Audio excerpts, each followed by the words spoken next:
Tonight, I want to guide you through one of the most studied, misunderstood, and emotionally heavy chapters of modern history.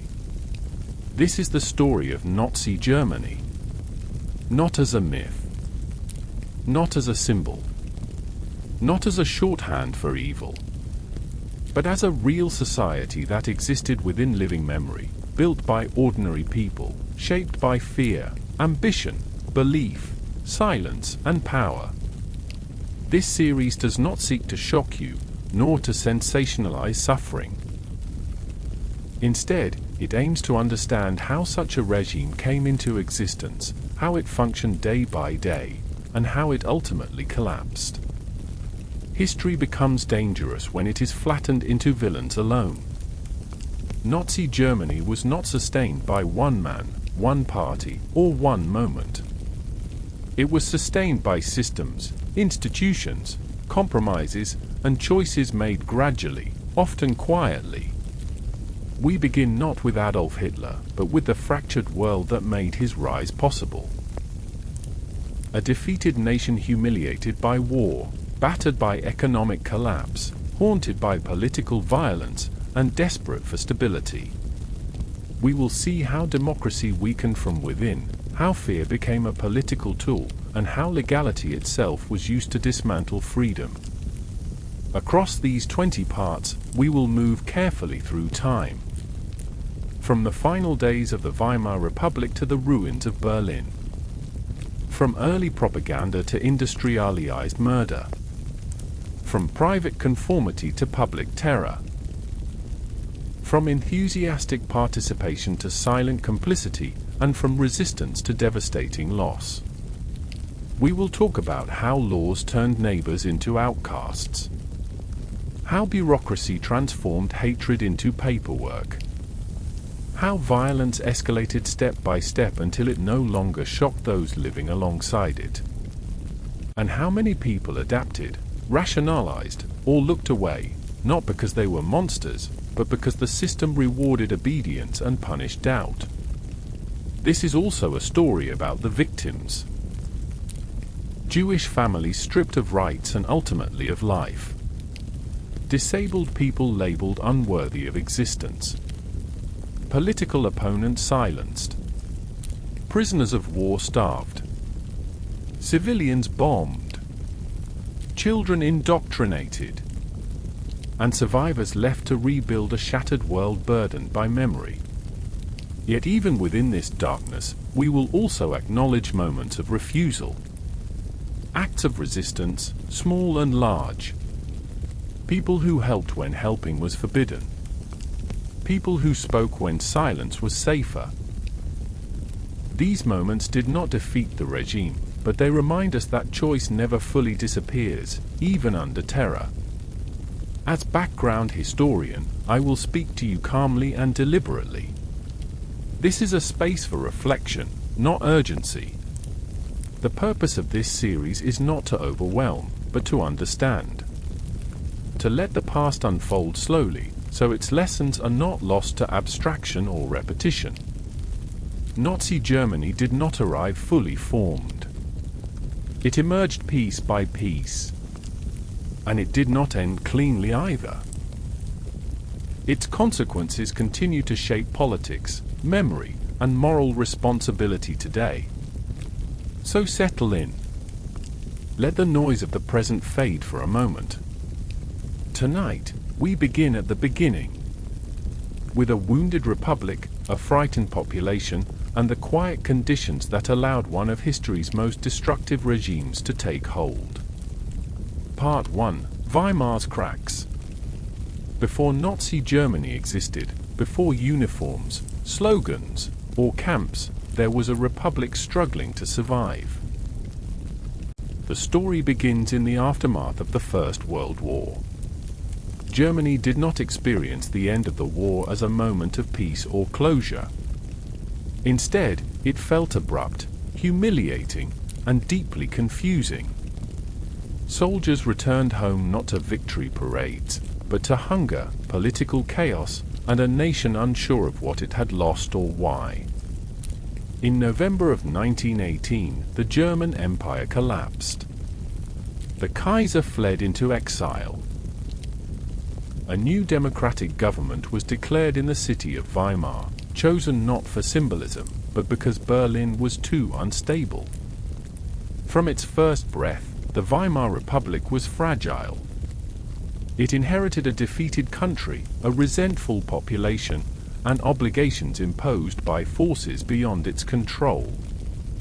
The Treaty of Versailles would come to define the Republic's early years.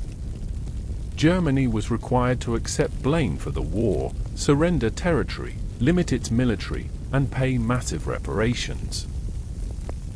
To many Germans, this felt less like a peace settlement and more like a punishment.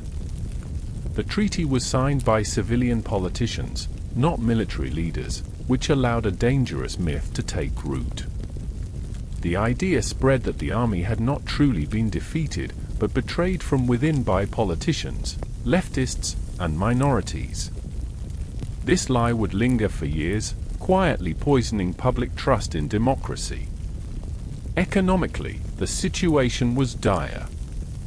The war had drained resources. Infrastructure was damaged. Millions of men were dead or wounded. The state was deeply in debt.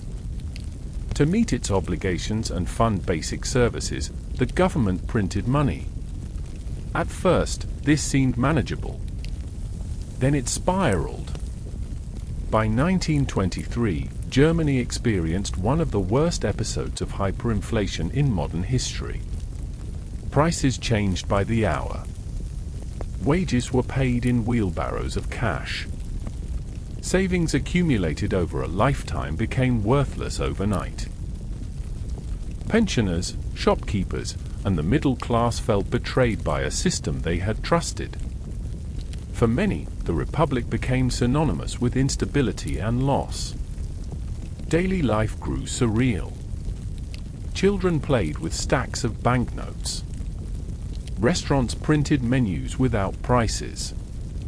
People rushed to spend money before it lost value by evening. Trust in institutions eroded not through ideology, but through lived experience. When money means nothing, promises begin to mean nothing too.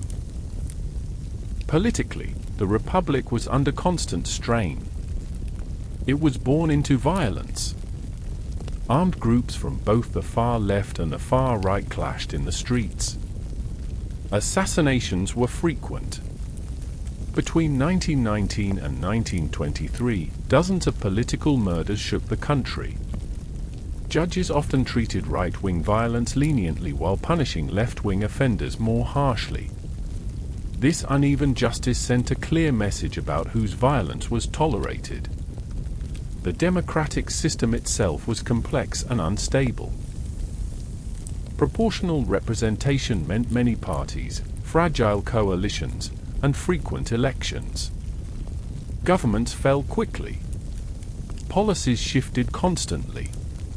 To ordinary citizens, democracy felt noisy, ineffective, and exhausting.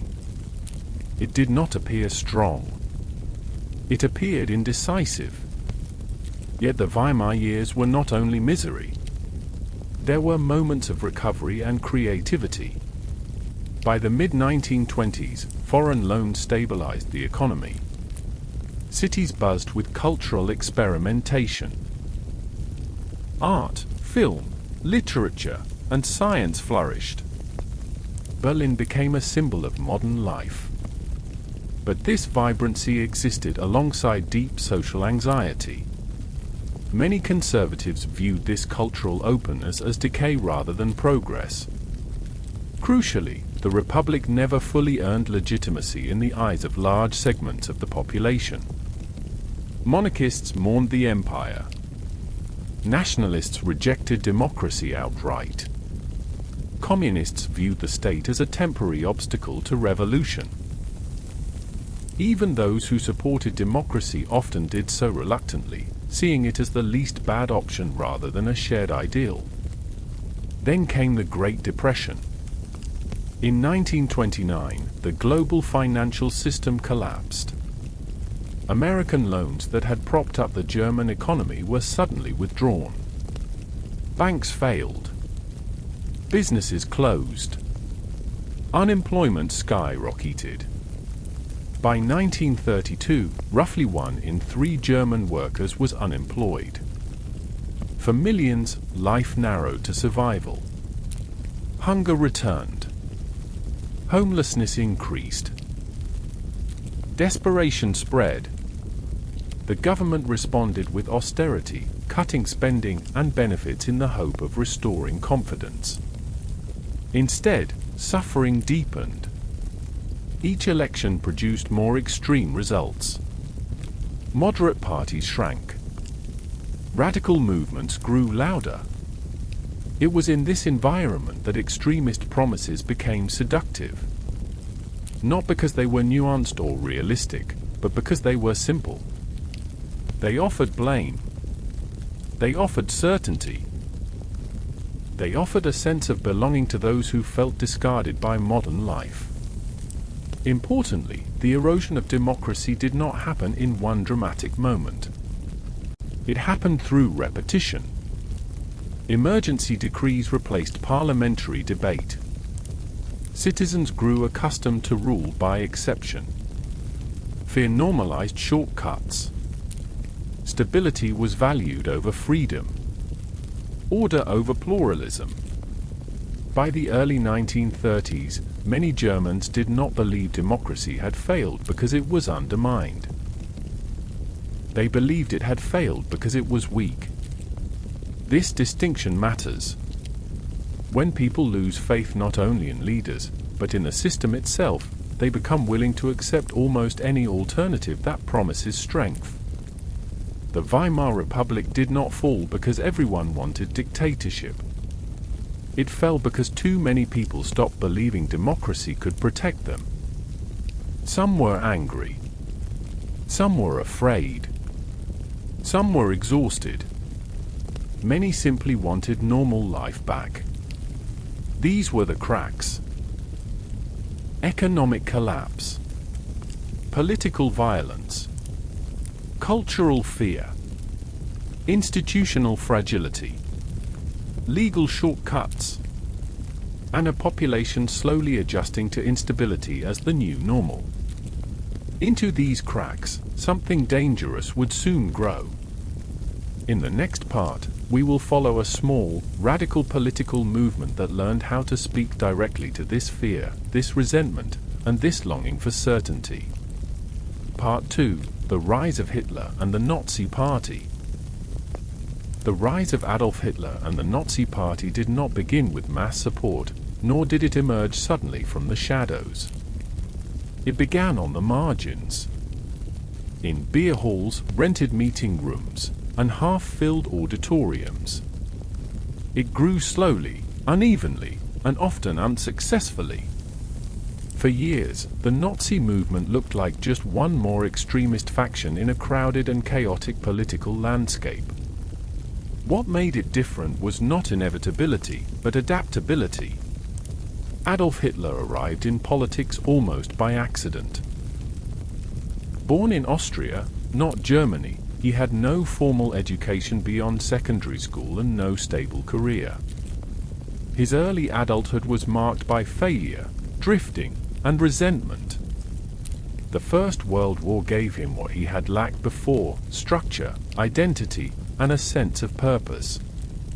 He served as a soldier, was wounded, and experienced Germany's defeat not as a strategic loss, but as a personal betrayal. After the war, Hitler remained in the army briefly, assigned to monitor radical political groups in Munich. One of these groups was the German Workers' Party, a small nationalist organization with only a handful of members.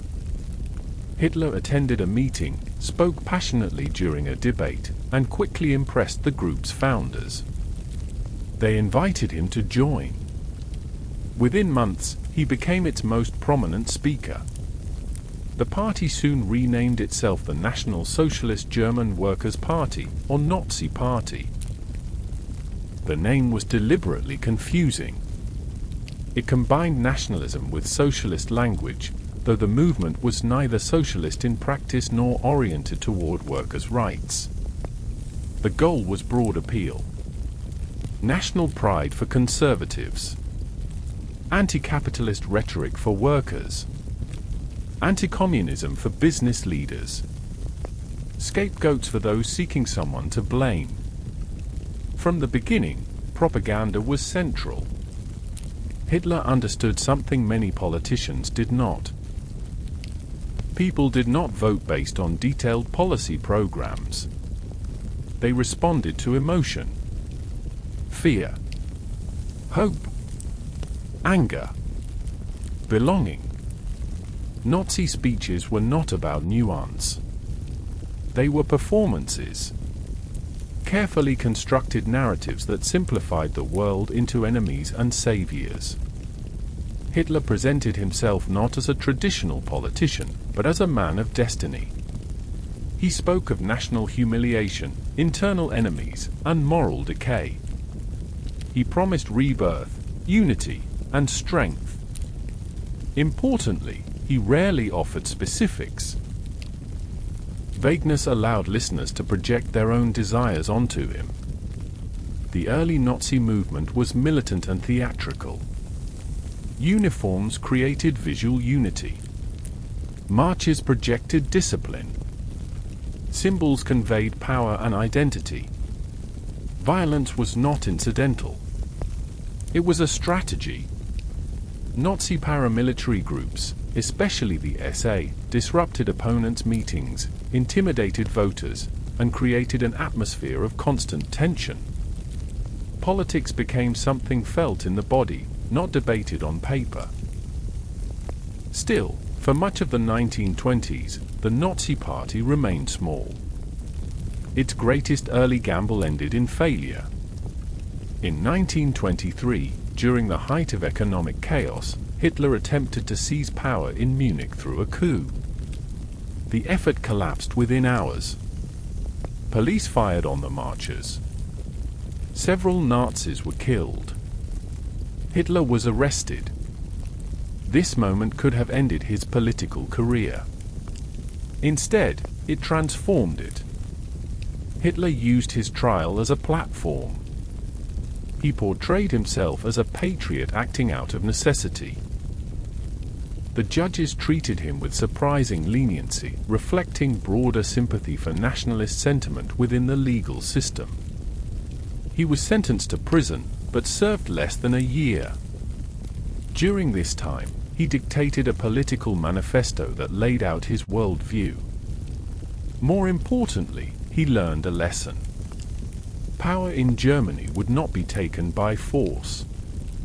It would be taken legally. After his release, Hitler rebuilt the Nazi Party with a new strategy. Instead of overthrowing the system, he would exploit it. Elections became the path forward. The party expanded its organization nationwide, establishing local branches, youth groups, women's organizations, and professional associations. It became not just a party, but a social network. The Nazi message was tailored to different audiences. Farmers heard promises of protection from debt. Small business owners heard warnings about competition and decline. Veterans heard calls for honor and restoration.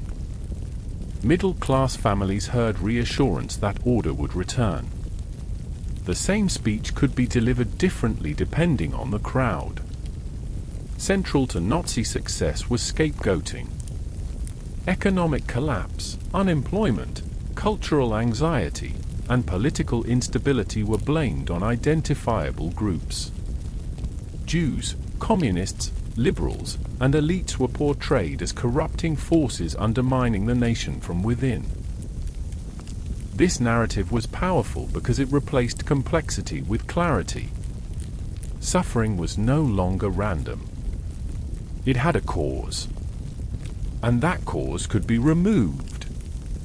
The Great Depression marked the turning point. Before 1929, the Nazi Party was marginal.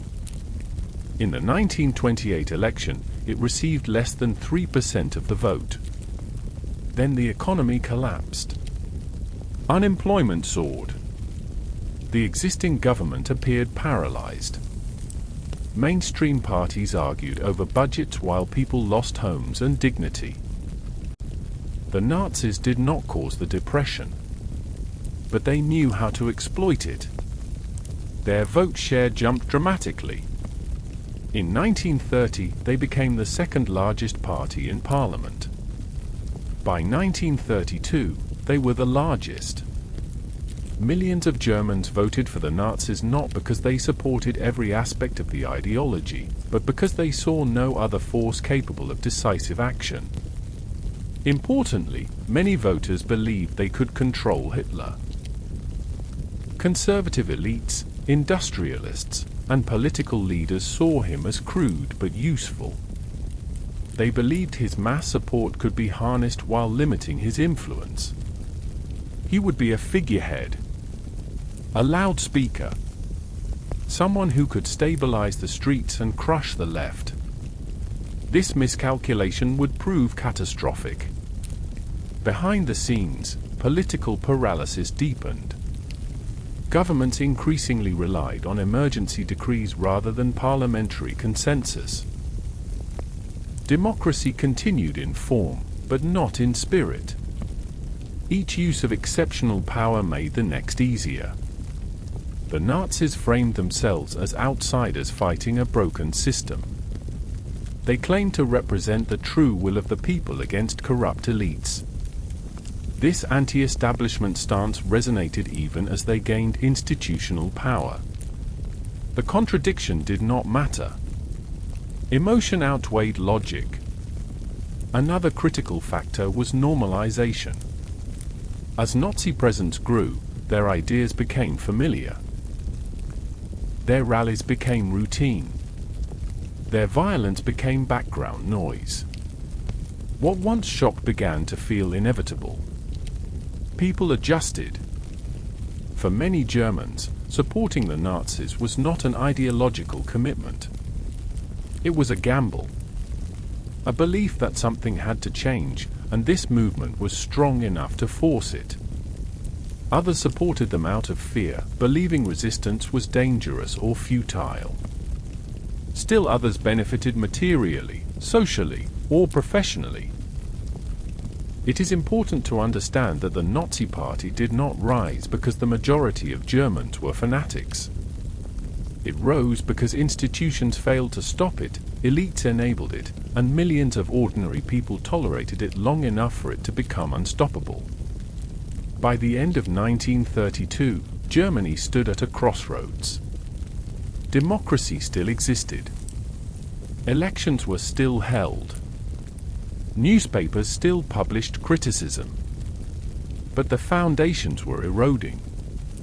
The Nazis had mastered the language of grievance and hope. They had learned how to convert fear into loyalty. Hitler had not yet seized total power. He did not need to. He only needed to be invited in. In the next part, we will examine that invitation. How a fractured political system handed authority to a man it believed it could manage. And how, once inside, he would move with astonishing speed. Part 3, January 1933, Power handed over. The collapse of German democracy did not arrive with tanks in the streets or a dramatic overthrow of government. It arrived through paperwork, meetings, and appointments conducted behind closed doors.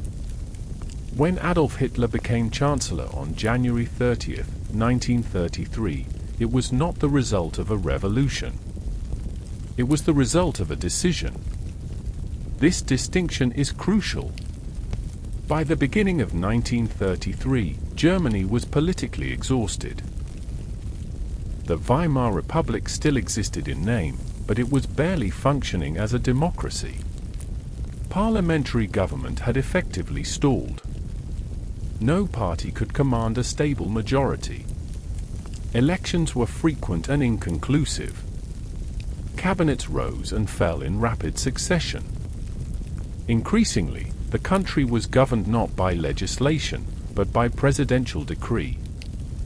At the center of this system stood President Paul von Hindenburg. Elderly, conservative, and deeply skeptical of democracy, Hindenburg had been a hero of the First World War. He viewed the Republic as an unfortunate necessity rather than a legitimate expression of popular will. His goal was stability, order, and the preservation of traditional authority. In the years leading up to 1933, Hindenburg had appointed a series of chancellors who ruled without parliamentary support. These governments relied on Article 48 of the Constitution, which allowed the president to issue emergency decrees.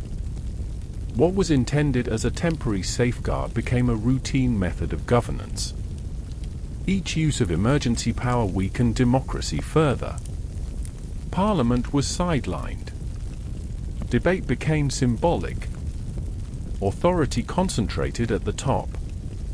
The population grew accustomed to rule by exception.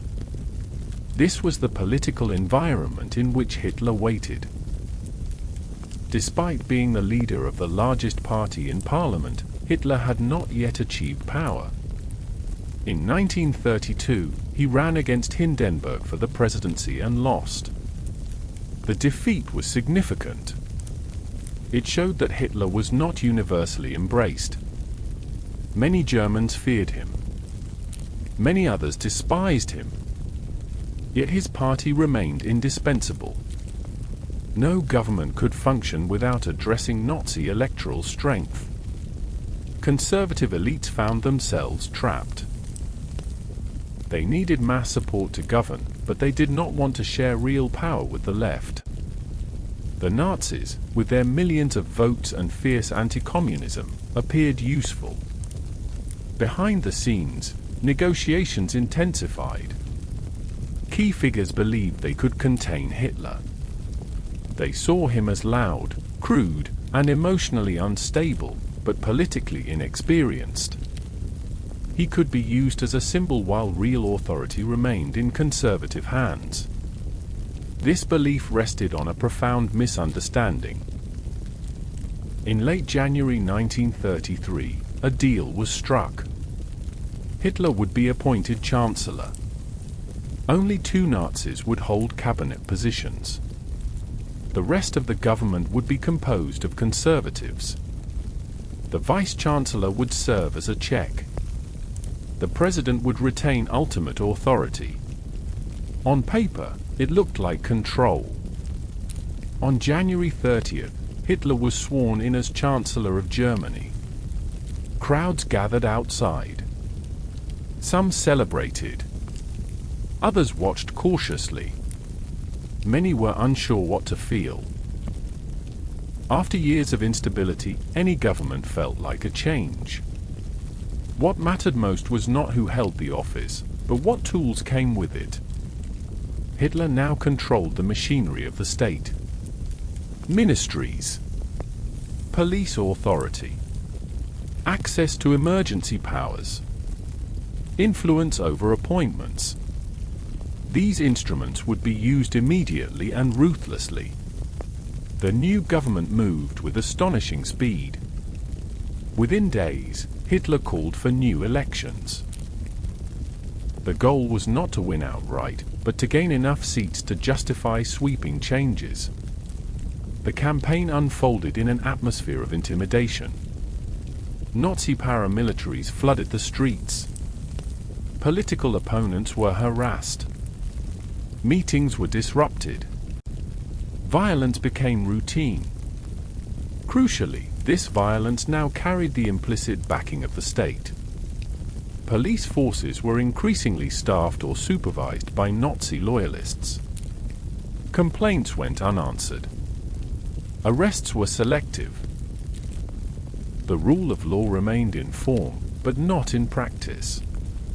Opposition parties found themselves operating under constant threat. Still, even under these conditions, the Nazis did not secure an outright majority in the March elections. This fact is often forgotten. The regime did not come to power through overwhelming popular support. It came to power through manipulation and coercion led onto a fragmented political system. Frustrated but undeterred, Hitler and his inner circle searched for an opportunity. They found it in fire. On February 27, 1933, the Reichstag building burned. Flames engulfed the parliamentary chamber. A Dutch communist was arrested at the scene. Within hours, the Nazis framed the event as the opening move of a vast leftist conspiracy. The truth of the fire remains debated. What is clear is how it was used. The following day, the president signed an emergency decree that suspended key civil liberties. Freedom of speech, freedom of the press, freedom of assembly, protection from arbitrary arrest. All were swept aside in the name of national security. This decree did not abolish the Constitution. It rendered it meaningless. Armed with emergency powers, the regime unleashed a wave of repression. Communist leaders were arrested en masse. Newspapers were shut down. Political opponents disappeared into makeshift detention centers. Fear spread quickly. Importantly, many Germans accepted these measures. Some believed they were temporary. Others believed they were necessary. Many were simply relieved that something was finally being done. Democracy does not usually die because people hate it. It dies because people are willing to suspend it under pressure. In March, the newly elected parliament convened under heavy guard. Many opposition deputies were absent, imprisoned, or intimidated. In this environment, the government presented a bill that would change everything. The Enabling Act. This law allowed the cabinet to pass legislation without parliamentary approval. Even laws that violated the Constitution. It was framed as a temporary measure to restore stability. A 4-year emergency solution. The vote required a 2/3 majority. Through intimidation, coercion, and promises, the Nazis secured it. Conservative parties supported the act. Some deputies voted out of fear. Others believed they were safeguarding order. Only a small minority openly opposed it. With this single vote, Parliament voted itself out of relevance. From that moment on, Hitler ruled legally, but without restraint. Every subsequent transformation was grounded in authority granted through existing structures. Courts continued to function. Ministries continued to issue paperwork. The appearance of legality masked the reality of dictatorship. What followed was not chaos, but coordination. Opposition parties were banned or dissolved. Trade unions were dismantled. State governments were brought under central control. Professional organizations were purged and reorganized. Cultural institutions aligned themselves with the regime. This process did not require constant violence. It relied on compliance, opportunism, and fear. People adjusted quickly. Careers depended on loyalty. Silence became a survival strategy. It is important to understand that no single moment forced this outcome. There was no last stand where democracy could have been saved by one dramatic act. Instead, there were dozens of smaller decisions. Each seemed reasonable in isolation. Each narrowed the space for resistance. The tragedy of January 1933 is not that power was seized. It is that power was handed over by people who believed they were acting responsibly. They believed they could manage the danger. They were wrong. In the next part, we will examine how emergency powers became permanent rule, how fear was institutionalized, and how a society accustomed to exception became one ruled entirely by it.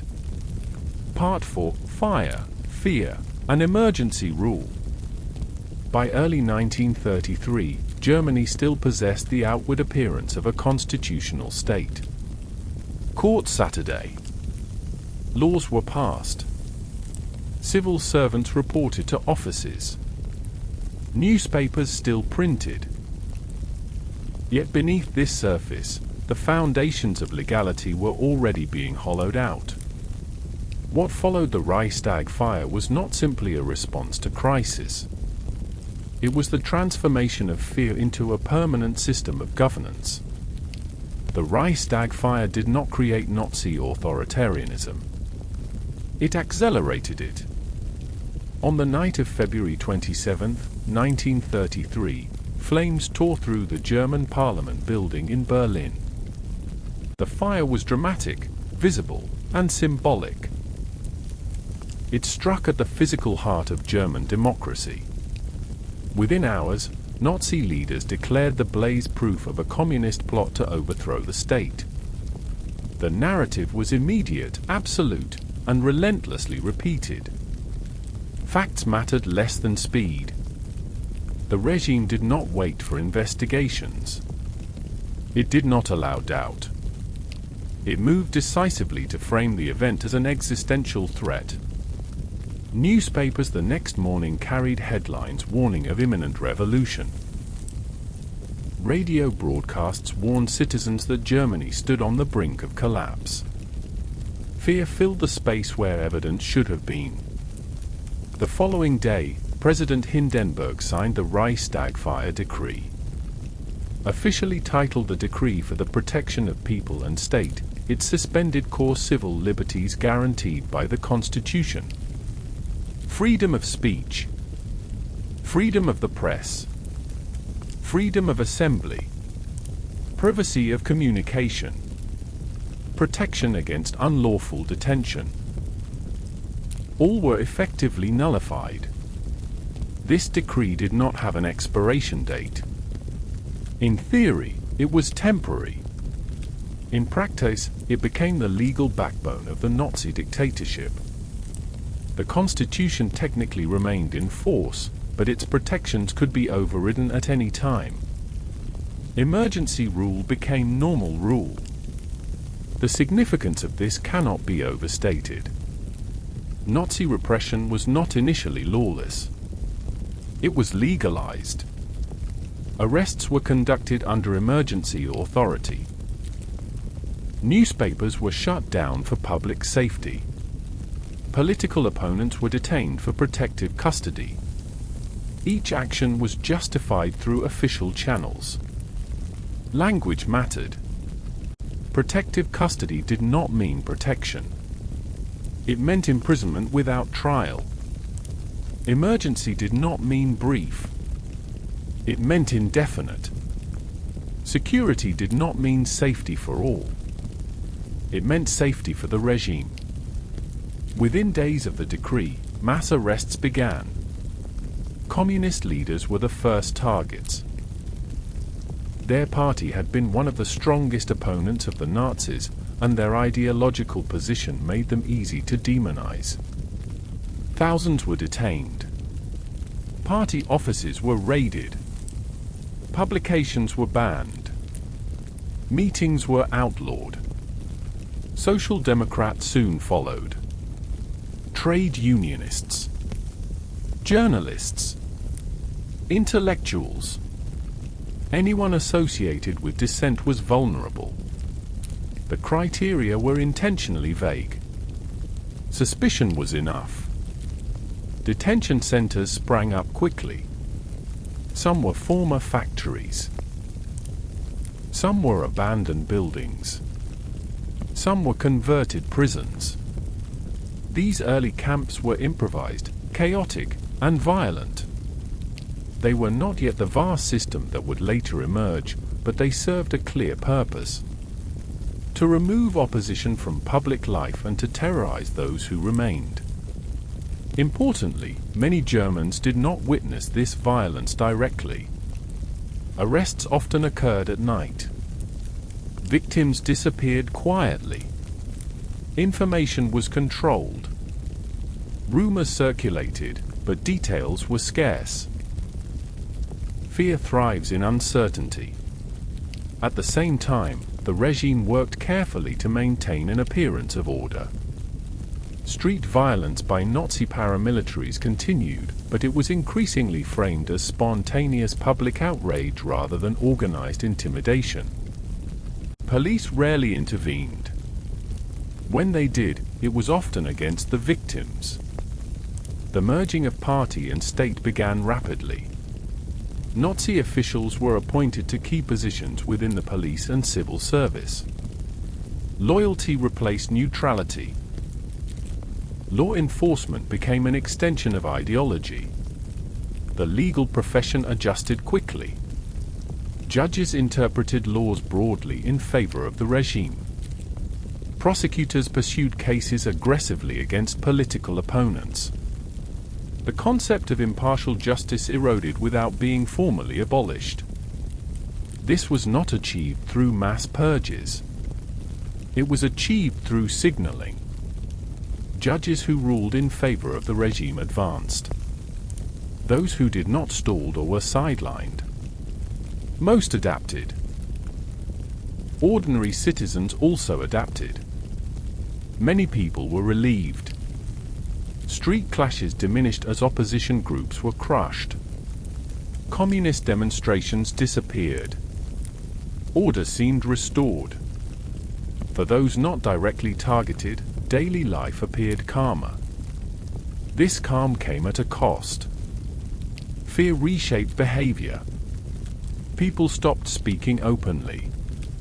Conversations shifted indoors. Political jokes vanished. Newspapers grew cautious. Teachers avoided sensitive topics. Clergy softened sermons. Everyone learned, often intuitively, where the boundaries lay. Crucially, these boundaries were not fixed.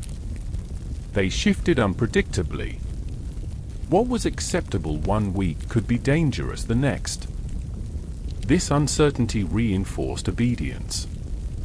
When rules are unclear, caution becomes instinct. The regime encouraged citizens to participate in surveillance. Informal denunciations were welcomed. Neighbors reported neighbors. Co-workers reported co-workers. Letters arrived anonymously.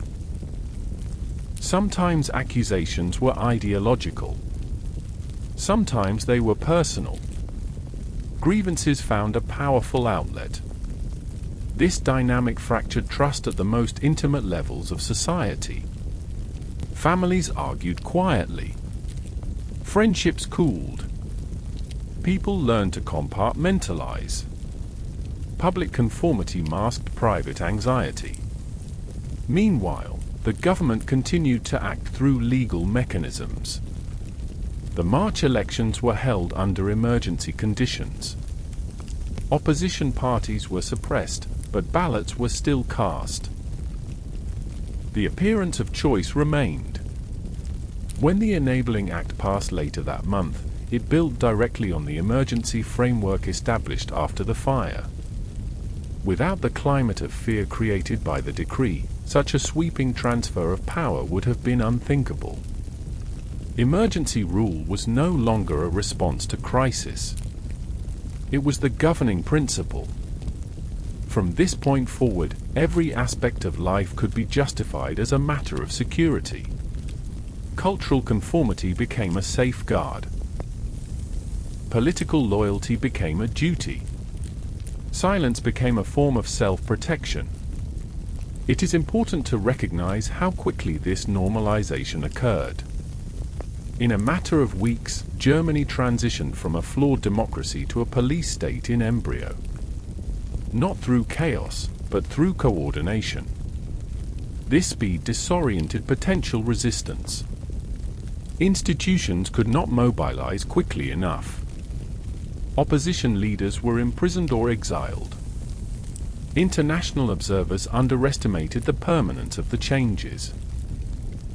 Even many Germans believed the situation was temporary. That once stability returned, freedoms would be restored, that the measures were extreme but necessary, that the government would moderate over time. This belief was one of the regime's greatest assets. Emergency powers do not need popular enthusiasm to function. They need acquiescence. Fatigue.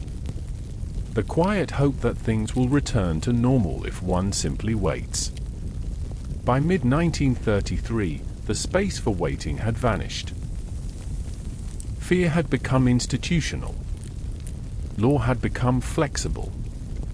Loyalty had become compulsory. And the tools of repression were now firmly in place. The fire did not destroy German democracy. It illuminated how fragile it already was. In the next part, we will examine how this emergency state was used to eliminate all remaining political opposition. How Germany was transformed into a one-party system. And how conformity was enforced not only by fear, but by law. Part 5. The One-Party State. By the summer of 1933, Germany no longer functioned as a pluralistic political society. The transformation did not come through a single dramatic announcement declaring dictatorship. Instead, it unfolded through a sequence of laws, pressures, and dissolutions that gradually removed every alternative source of power. Politics did not end. It was absorbed. The Nazi leadership understood that terror alone was not enough. Fear could silence opponents, but it could not organize a nation long-term. What was required was uniformity. Not just obedience, but participation. Not just silence, but alignment. The goal was total political control without the appearance of constant force. The first targets were political parties. Communists had already been effectively eliminated through mass arrests and bans. Their representatives were imprisoned or driven underground. Their press was shut down. Their organizational structures were dismantled. Social Democrats followed soon after. Though they had attempted to operate legally, their members faced harassment, surveillance, and arrest. Their offices were raided. Their meetings disrupted. By June 1933, the Social Democratic Party was banned outright. What remained were the center and conservative parties. These groups had initially believed they could coexist with the new government. Some had even supported the Enabling Act, convinced they were preserving order and stability. Now they found themselves under growing pressure. The regime did not immediately outlaw these parties. Instead, it made their existence untenable. Members were harassed. Funding was restricted. Press access was denied. Leaders were threatened with arrest or loss of professional standing. Party organizations were infiltrated and monitored. Faced with this environment, many parties chose to dissolve themselves. Public statements framed these decisions as voluntary acts of national unity. In reality, they were coerced. By early July 1933, all non-Nazi parties had disappeared. On July 14th, a law was passed declaring the Nazi Party the only legal political party in Germany. Any attempt to form a new party was punishable by imprisonment. The one-party state was now official. This moment marked the formal end of political competition. But the deeper transformation was only beginning. Eliminating parties removed overt opposition, but it did not automatically secure loyalty across society. Germans still belonged to thousands of independent organizations. Trade unions, professional associations, cultural clubs, sports leagues, youth groups, religious charities. These institutions shaped daily life and identity. To control society, the regime needed to control these structures. This process was known as coordination. Coordination did not mean simple takeover. It meant realigning every organization with Nazi ideology and leadership. In some cases, organizations were dissolved and replaced. In others, they were allowed to continue under new management. The form varied. The result was the same. Trade unions were among the earliest targets. On May 1, 1933, the regime staged a massive celebration of labor, portraying itself as the champion of workers. The following day, union offices were occupied. Leaders were arrested. Assets were seized. Independent labor representation ceased to exist. In place of unions, the regime created a state-controlled labor organization. Membership was mandatory. Strikes were illegal. Wages and working conditions were dictated from above. The language of community replaced the language of rights. For many workers, this change was unsettling but not immediately catastrophic. Employment programs expanded. Public works projects created jobs. Unemployment declined. The loss of collective bargaining was masked by the appearance of economic recovery. Professional organizations followed a similar path. Lawyers, doctors, teachers, engineers, journalists, artists. Each profession was reorganized under Nazi supervision. Membership required proof of political reliability and racial conformity. Those who did not fit the criteria were excluded. Exclusion often occurred quietly. A contract not renewed. A license revoked. A promotion denied. Careers ended without public explanation. For those affected, the message was unmistakable. For those who remained, it was instructive. Education became a key battleground. Universities were purged of dissident faculty. Curricula were rewritten. Student organizations were reorganized to promote ideological loyalty. Academic freedom eroded rapidly. Research priorities shifted. Critical thinking was replaced with political utility. Youth organizations were consolidated into a single structure aligned with the regime. Participation was framed as patriotic duty. Parents were encouraged to support involvement. Over time, attendance became effectively compulsory. Children learned songs, rituals, and narratives that emphasized obedience, sacrifice, and loyalty. The purpose was not simply indoctrination. It was separation. Young people were encouraged to see the state, not the family, as the primary source of identity and authority. Cultural life underwent a similar transformation. Artists were categorized. Works were labeled acceptable or unacceptable. Exhibitions were curated to reflect ideological purity. Music, theater, and literature were monitored. Those who conformed found opportunities. Those who did not were marginalized or silenced. Importantly, the regime did not eliminate all cultural diversity. It curated it. Folk traditions were celebrated. Regional identities were selectively embraced. Modernity was criticized, but not entirely rejected. The goal was not uniform boredom.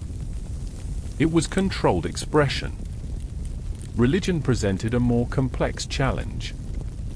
Germany was deeply religious, divided primarily between Protestant and Catholic communities. The regime initially sought accommodation rather than confrontation. Agreements were signed. Assurances were given. Religious institutions were promised autonomy in exchange for political neutrality. Over time, these promises eroded. Religious youth groups were absorbed into state organizations. Clergy who spoke out were harassed or arrested. Sermons were monitored. The message was subtle but clear. Faith was acceptable only when it did not interfere with loyalty to the state. Throughout this process, legality remained a central feature. Laws were passed. Regulations issued. Courts enforced compliance. The machinery of governance functioned smoothly. Many civil servants continued their work much as before, implementing new directives without questioning their moral implications. This bureaucratic normalcy was one of the regime's greatest strengths. Most Germans did not wake up one day to find themselves living under a dictatorship. They experienced change incrementally. A form to fill out. A meeting to attend. A colleague who disappeared. A rule that shifted. Each adjustment was small. Together, they transformed society. Resistance became increasingly difficult not only because of fear, but because of isolation. With parties banned and organizations absorbed, individuals lacked networks through which to organize opposition. Speaking out carried personal risk without collective protection. At the same time, the regime cultivated enthusiasm. Mass rallies celebrated unity. Symbols filled public spaces. Media reinforced narratives of national renewal. For those who benefited economically or socially, participation was rewarding. Advancement often required visible loyalty. It is crucial to understand that the one-party state did not rely solely on coercion. It relied on incentives, ambition, and adaptation. Many people adjusted their behavior not because they believed deeply in the ideology, but because conformity was practical.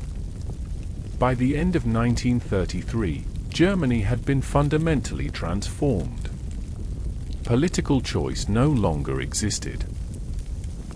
Independent institutions had been absorbed. Dissent had been criminalized. Loyalty was no longer optional. The regime had achieved what it set out to do. It had eliminated competition and reshaped society into a single political organism. Yet beneath this surface of unity, tension simmered. The Nazi movement itself was not monolithic. Rivalries persisted. Violence continued. Power struggles unfolded within the party. In the next part, we will examine how terror became an everyday tool of governance. How surveillance, denunciation, and fear were woven into daily life. And how the regime learned to rule not only through law, but through psychological control. Part 6: Terror as Governance. By late 1933, the Nazi regime had eliminated organized political opposition and consolidated formal power. Yet control on paper did not automatically translate into control in daily life. Millions of people still carried private doubts, old loyalties, personal grievances, and moral unease. The regime's next task was to reshape behavior itself. Not just what people did, but what they dared to think, say, and remember. This was achieved through terror. Not constant spectacle violence, but calibrated fear woven into ordinary existence. Terror under Nazi Germany was not random. It was structured, bureaucratic, and purposeful. Its goal was not to punish everyone, but to make everyone feel punishable. At the center of this system stood a network of institutions that blurred the line between law enforcement and political repression. The most infamous of these was the secret state police, commonly known as the Gestapo. Contrary to popular myth, the Gestapo was relatively small in number. It did not need to be large. Its power came from uncertainty and cooperation from society itself. The Gestapo did not patrol every street or monitor every conversation. Instead, it relied heavily on information provided by ordinary citizens. Neighbors, co-workers, family members, anonymous letters, casual remarks reported out of fear, resentment, or opportunism. This created a climate in which no space felt entirely private. People learned quickly that the danger was not only the state. It was each other. A careless joke, a complaint about food shortages, a remark about leadership. Any of these could be interpreted as disloyalty. Often, there was no clear line between acceptable and forbidden speech. That ambiguity was intentional. When rules are unclear, people police themselves. The legal framework enabled this system. Protective custody allowed individuals to be detained indefinitely without trial. Appeals were rare and usually futile. Once detained, individuals could be sent to camps without formal charges. Families were often not informed. The absence itself became a warning. Early camps were brutal but disorganized. They served less as sites of mass murder at this stage and more as instruments of intimidation and removal. Prisoners were subjected to beatings, humiliation, forced labor, and psychological abuse. The purpose was not only to punish them, but to break them. Those who were released carried visible scars and invisible trauma back into society. Their stories traveled quietly. Everyone understood the message. The SS emerged as a central force in this apparatus. Originally a small personal guard unit, it evolved into a powerful organization responsible for policing, intelligence, and camp administration. Loyalty to the leader and ideological purity were its defining traits. Advancement depended on obedience and ruthlessness. Unlike traditional institutions, the SS was designed to operate above the law. Its members were taught that morality was defined by service to the state. Orders were not to be questioned. Conscience was framed as weakness. This ideological conditioning mattered. It created a cadre of men who did not merely follow orders, but believed deeply in the legitimacy of their actions. Yet terror was not enforced by uniforms alone. Workplaces became sites of surveillance. Political reliability influenced hiring and promotion. Employees attended meetings where loyalty was publicly demonstrated. Absence raised suspicion. Enthusiasm became a form of insurance. Schools reinforced conformity. Teachers were evaluated for ideological alignment. Students were encouraged to report subversive attitudes. Authority figures modeled obedience as virtue. Media played a crucial role. Newspapers no longer reported freely. They instructed. Radio broadcasts entered homes daily, delivering narratives of threat and unity. The repetition was relentless. Enemies were everywhere. The nation was under siege. Vigilance was a civic duty. This constant messaging normalized fear. When danger is framed as permanent, extraordinary measures feel ordinary. At the same time, the regime carefully managed visible violence. Public spectacles were staged selectively. Arrests were often quiet. Executions were rare in the early years. The goal was not chaos, but control. Too much visible brutality risked backlash. Too little risked complacency. The balance was deliberate. For many Germans, terror was something they sensed rather than saw. They heard about someone losing a job, someone being questioned, someone disappearing. These stories circulated without detail. Ambiguity amplified fear. People adjusted behavior preemptively. Conversations grew cautious. Social circles narrowed. Political discussion faded. Over time, silence became habitual rather than forced. Importantly, terror also fractured solidarity. Under constant surveillance, trust eroded. People avoided collective action because it required coordination and risk. Isolation made resistance nearly impossible. Even those who opposed the regime privately felt powerless to act. This isolation was reinforced by propaganda that framed dissenters as dangerous outsiders. Those arrested were portrayed as criminals or traitors. Their removal was depicted as necessary for social health.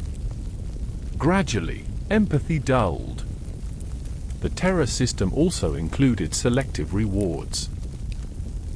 Cooperation brought benefits: protection, advancement, access. Those who demonstrated loyalty found doors open. Those who remained silent often survived. Those who resisted paid dearly. This created moral gray zones. Many people did not actively support the regime, but they benefited indirectly. Others opposed it privately but complied publicly. These compromises accumulated. The regime understood human psychology well. It did not demand constant enthusiasm from everyone. It demanded predictability, compliance, non-interference. Terror ensured that. It is essential to recognize that this system did not operate in isolation from ordinary life. People married. Children were born. Holidays were celebrated. Work continued. The coexistence of normalcy and fear made the system more durable. When terror becomes routine, it loses its shock but retains its power. By the mid-1930s, open opposition had nearly vanished. Not because it had been eradicated entirely, but because it had been driven underground and inward. People learned to compartmentalize. Private doubts coexisted with public conformity. The regime had succeeded in governing behavior without needing to constantly deploy force. Fear did the work. This was terror as governance.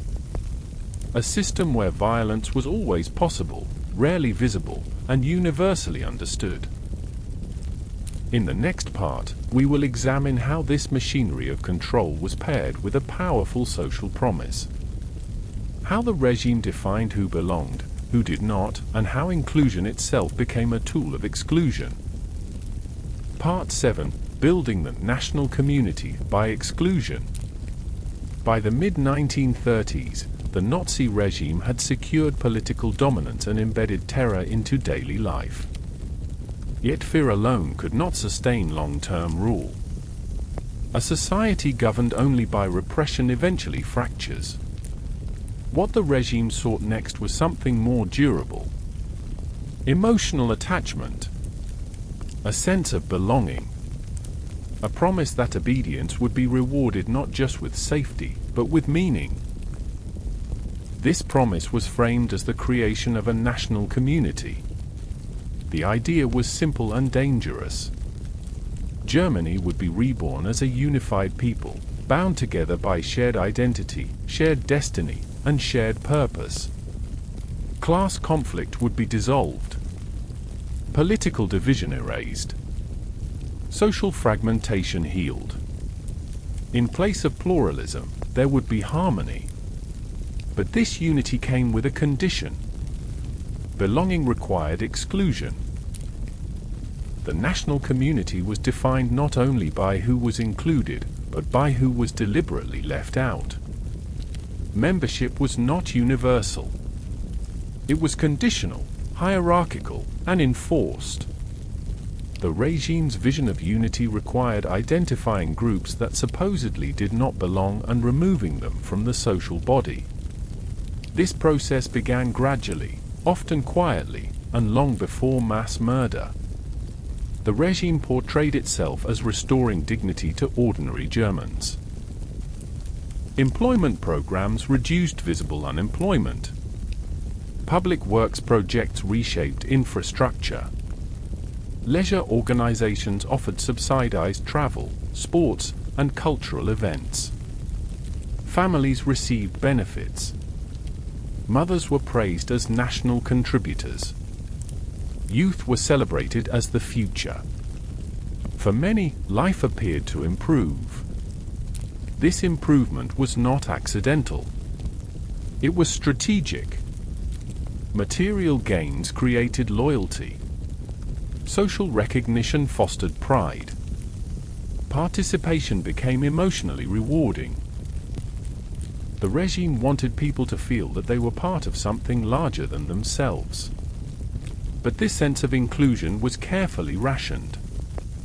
From the outset, certain groups were defined as outside the national community. Political opponents were the first. Communists and Social Democrats were labeled enemies of unity.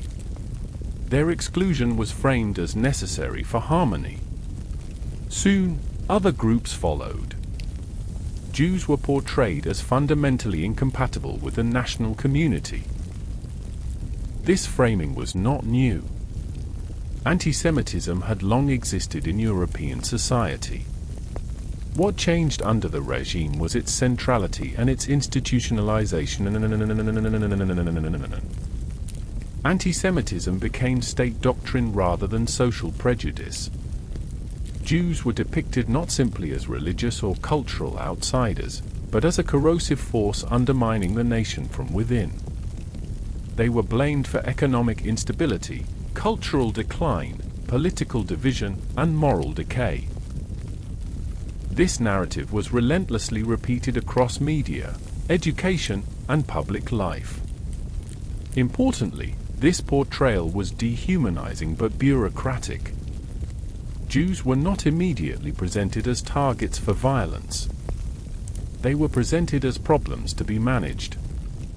This distinction matters. Early exclusion often took the form of administrative measures. Jews were removed from civil service positions. Lawyers lost licenses. Doctors were barred from treating non-Jewish patients. Artists were excluded from exhibitions. Journalists were dismissed. Each measure could be justified as technical rather than violent. The cumulative effect was devastating. Professional exclusion stripped people of livelihoods and social standing. Economic pressure forced families into precarity. Social isolation followed. Long-standing neighbors became strangers. Trust dissolved. At the same time, the regime emphasized visible markers of belonging for those included. Uniforms, badges, rituals, public celebrations. These symbols reinforced identity and solidarity. Participation became visible and contagious. Those excluded stood out by absence. Other groups were also targeted. Disabled individuals were labeled burdens on society. The regime framed disability not as a condition deserving care, but as a threat to national health. Propaganda emphasized cost, productivity, and purity. The language was chillingly clinical. Policies followed. People with disabilities were increasingly segregated. Families were pressured. Institutions expanded.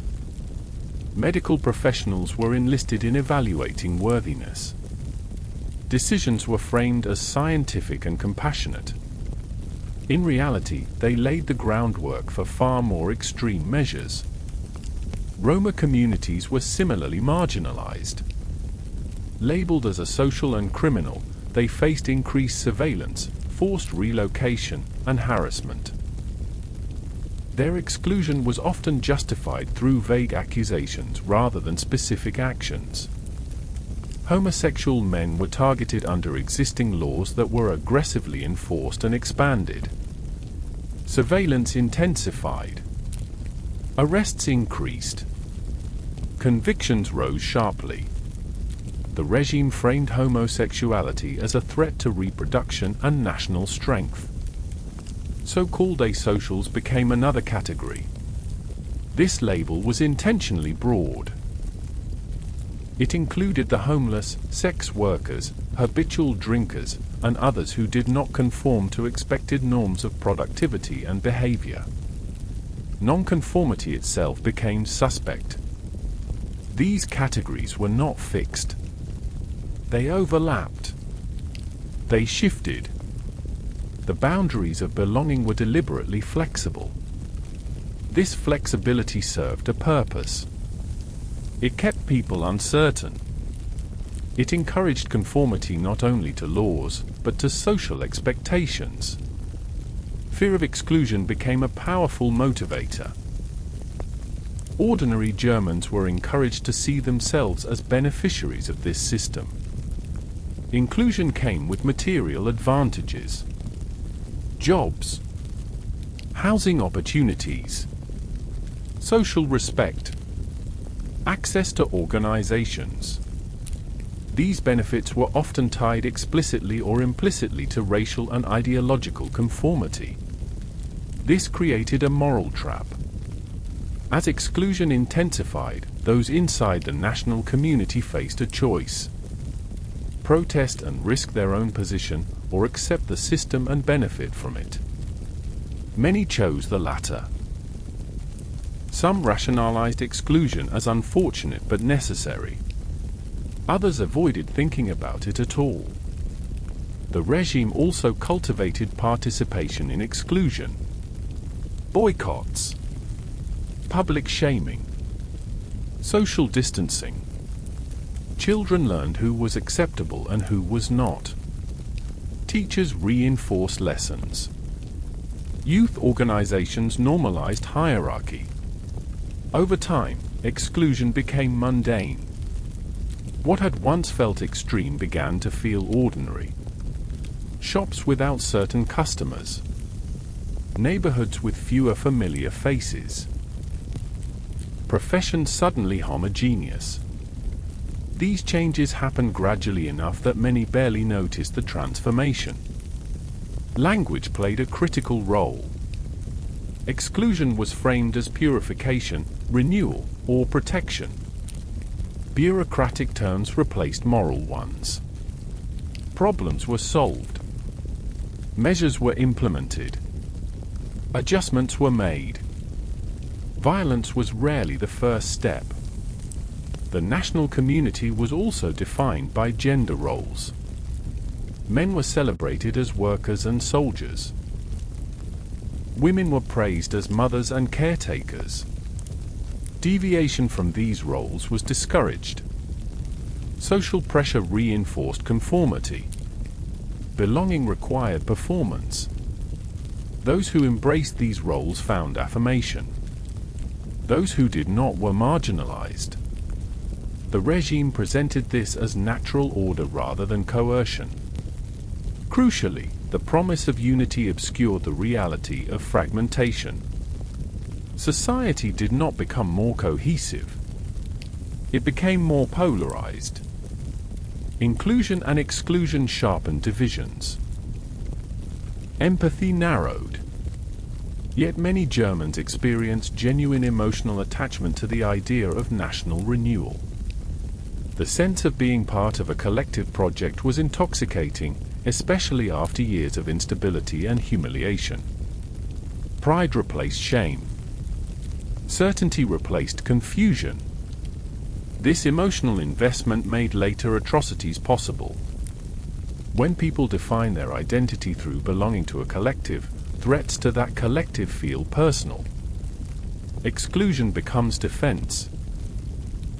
Violence becomes protection. Moral boundaries shift. By the time the regime escalated from exclusion to systematic violence, the groundwork had already been laid. The victims had been isolated, dehumanized, removed from the circle of concern. The national community was not built despite exclusion. It was built through it. In the next part, we will examine how this exclusion was formalized into law, how identity became a matter of paperwork, and how bureaucracy transformed ideology into everyday regulation. Part 8. Anti-Jewish policy escalates, 1933 to 1935. By 1933, anti-Semitism was no longer simply a social prejudice or a feature of extremist rhetoric in Germany. It had become state policy. Yet this policy did not begin with mass violence or immediate expulsion. It unfolded through incremental steps that normalized discrimination, embedded it in law, and trained society to accept exclusion as administrative routine. The years between 1933 and 1935 were crucial. During this period, the regime tested boundaries. It observed reactions. It refined methods. What emerged was a systematic process that transformed hatred into governance. From the beginning, Nazi leaders understood that sudden, uncontrolled violence against Jews risked domestic instability and international backlash. Germany was still diplomatically vulnerable. The economy required foreign trade. Open brutality could provoke consequences the regime was not yet prepared to face. So the early phase emphasized legality. In April 1933, the regime announced a nationwide boycott of Jewish businesses. The event was highly visible but carefully staged. Uniformed men stood outside shops. Signs warned customers not to enter. The message was unmistakable, but the violence was limited. Windows were not widely smashed. Shops were not systematically looted. The boycott lasted only one day. Its purpose was not economic. It was symbolic. It demonstrated that the state now defined who was acceptable. It tested public response. It marked Jews as a distinct group subject to collective punishment. Reactions were mixed. Some Germans participated eagerly. Others avoided the shops quietly. Many ignored the boycott altogether. International criticism was swift. The regime took note. In the months that followed, discrimination became quieter and more pervasive. Jews were removed from the civil service. Judges, teachers, university professors, government clerks. Positions that conveyed authority and social respect were stripped away through legal decrees. These measures were framed as necessary for national renewal rather than racial persecution. The law for the restoration of the professional civil service excluded Jews and political opponents from state employment. Exceptions were temporarily granted to some war veterans, a concession designed to blunt criticism and maintain appearances. But the direction was clear. Professional life followed suit. Jewish lawyers lost the right to practice. Doctors were restricted in whom they could treat. Journalists were dismissed. Artists were barred from exhibitions. Membership in professional associations increasingly required proof of racial eligibility. These exclusions were devastating not only economically, but socially. Professions were a primary source of identity and community. Removal meant isolation. Importantly, these changes did not require constant enforcement. Once laws were passed, institutions implemented them routinely. Files were reviewed, lists compiled, licenses revoked. Discrimination became a matter of paperwork. The language of these measures was deliberately sanitized. Officials spoke of reliability, suitability, and national interest. Jews were not described as enemies to be destroyed, but as elements to be removed from sensitive positions. This framing mattered. It allowed many Germans to perceive discrimination as impersonal and procedural rather than moral. One did not have to hate Jews actively to benefit from their exclusion. Vacancies opened. Promotions followed. Competition diminished. At the same time, Jewish life became increasingly constrained. Public spaces grew hostile. Signs appeared excluding Jews from parks, swimming pools, and cultural venues. These were often introduced locally rather than nationally, giving them an appearance of community preference rather than state mandate. Schools became sites of pressure. Jewish children faced harassment from peers. Teachers rarely intervened. Curriculum reinforced stereotypes. Families debated whether to withdraw children, emigrate, or endure. Economic pressure intensified. Businesses lost customers. Access to credit diminished. Taxes increased. Regulations multiplied. Jewish entrepreneurs struggled to survive in an environment designed to push them out. Yet many Jews remained in Germany during these years. This was not irrational. Germany was home. Families had lived there for generations. Many were deeply integrated into German culture and society. They spoke the language, served in the military, contributed to the economy.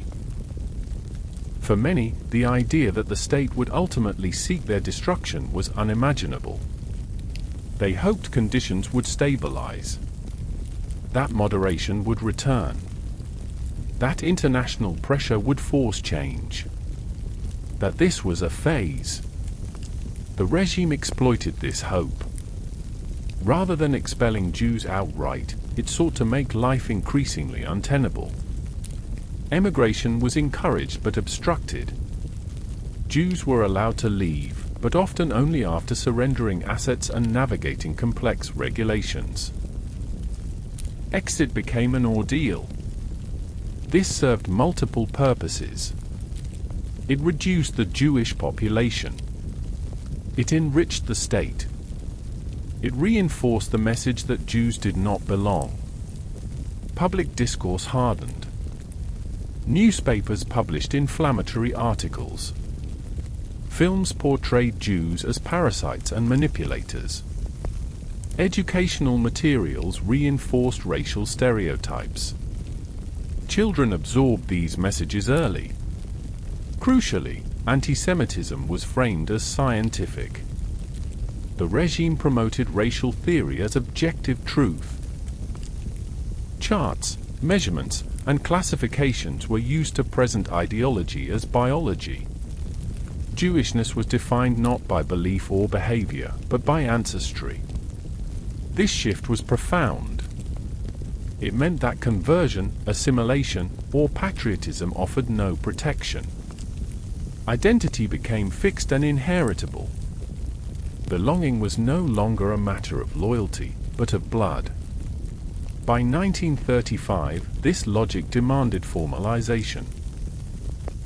At the annual party rally in Nuremberg, the regime announced a set of laws that codified racial exclusion at the highest level. These laws stripped Jews of citizenship. They prohibited marriage and sexual relations between Jews and non-Jews. They defined who was Jewish according to ancestry rather than religion. With these laws, discrimination became foundational.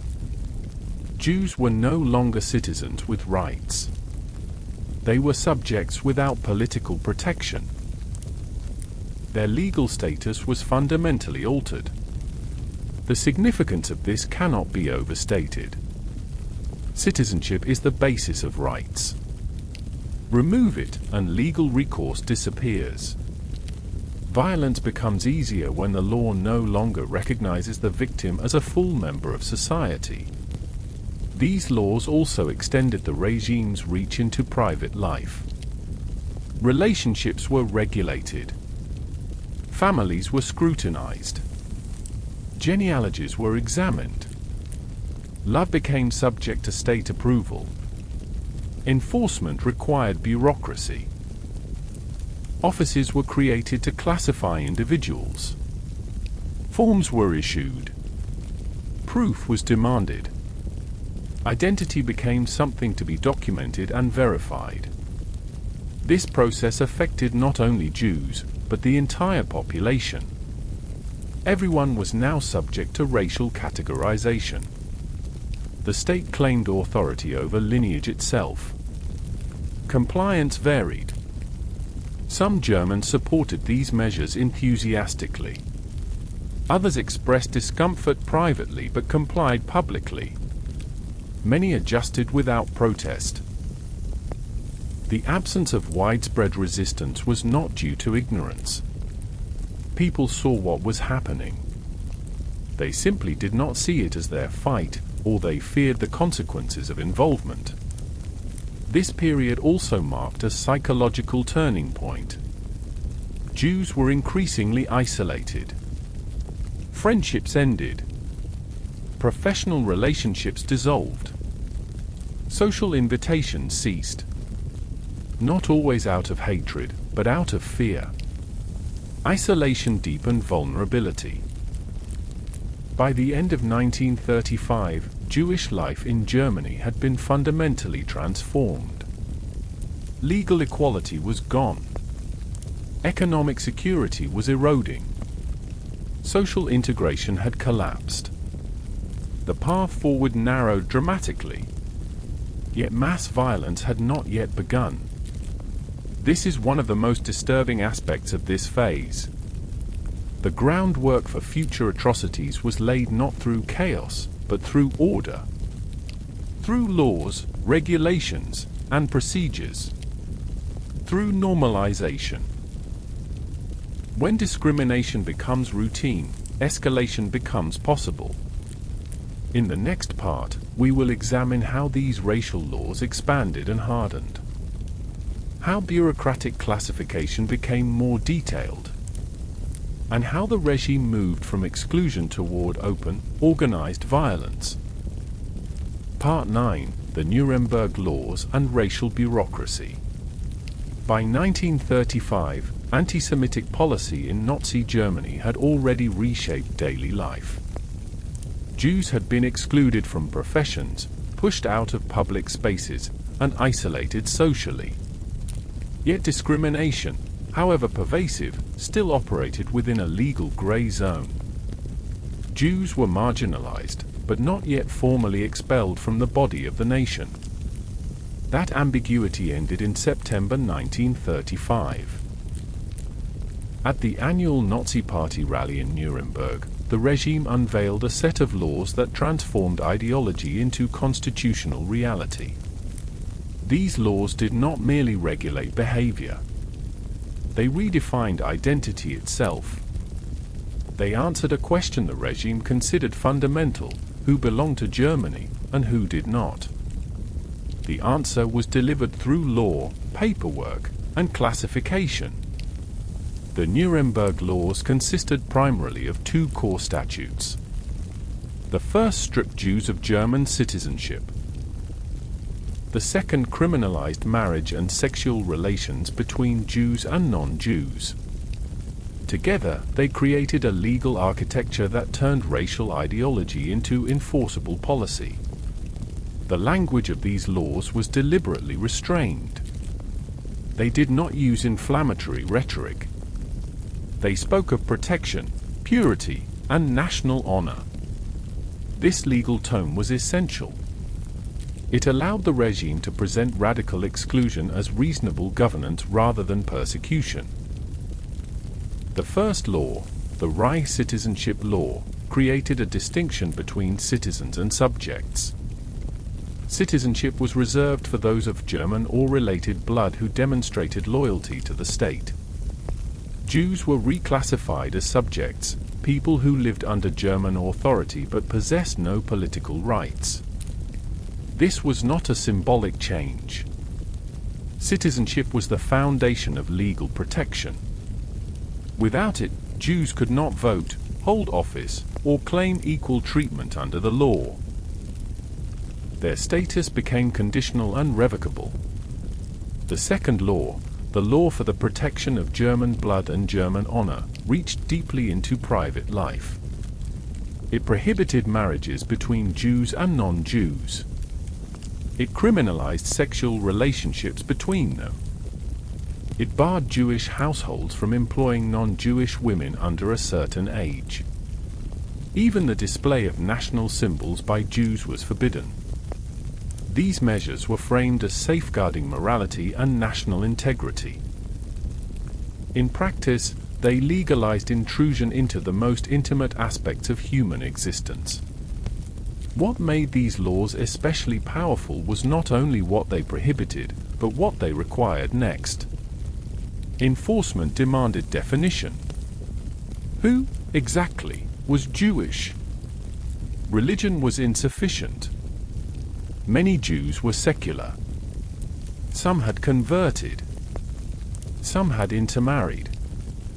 Ideology demanded clarity. The regime turned to ancestry. Bureaucrats, lawyers, and racial theorists set about creating categories. Individuals were classified based on the religion of their grandparents. A person with 3 or 4 Jewish grandparents was defined as Jewish. Those with 1 or 2 were categorized differently, labeled as mixed ancestry. These distinctions mattered enormously. They determined access to education, employment, marriage, and legal protection.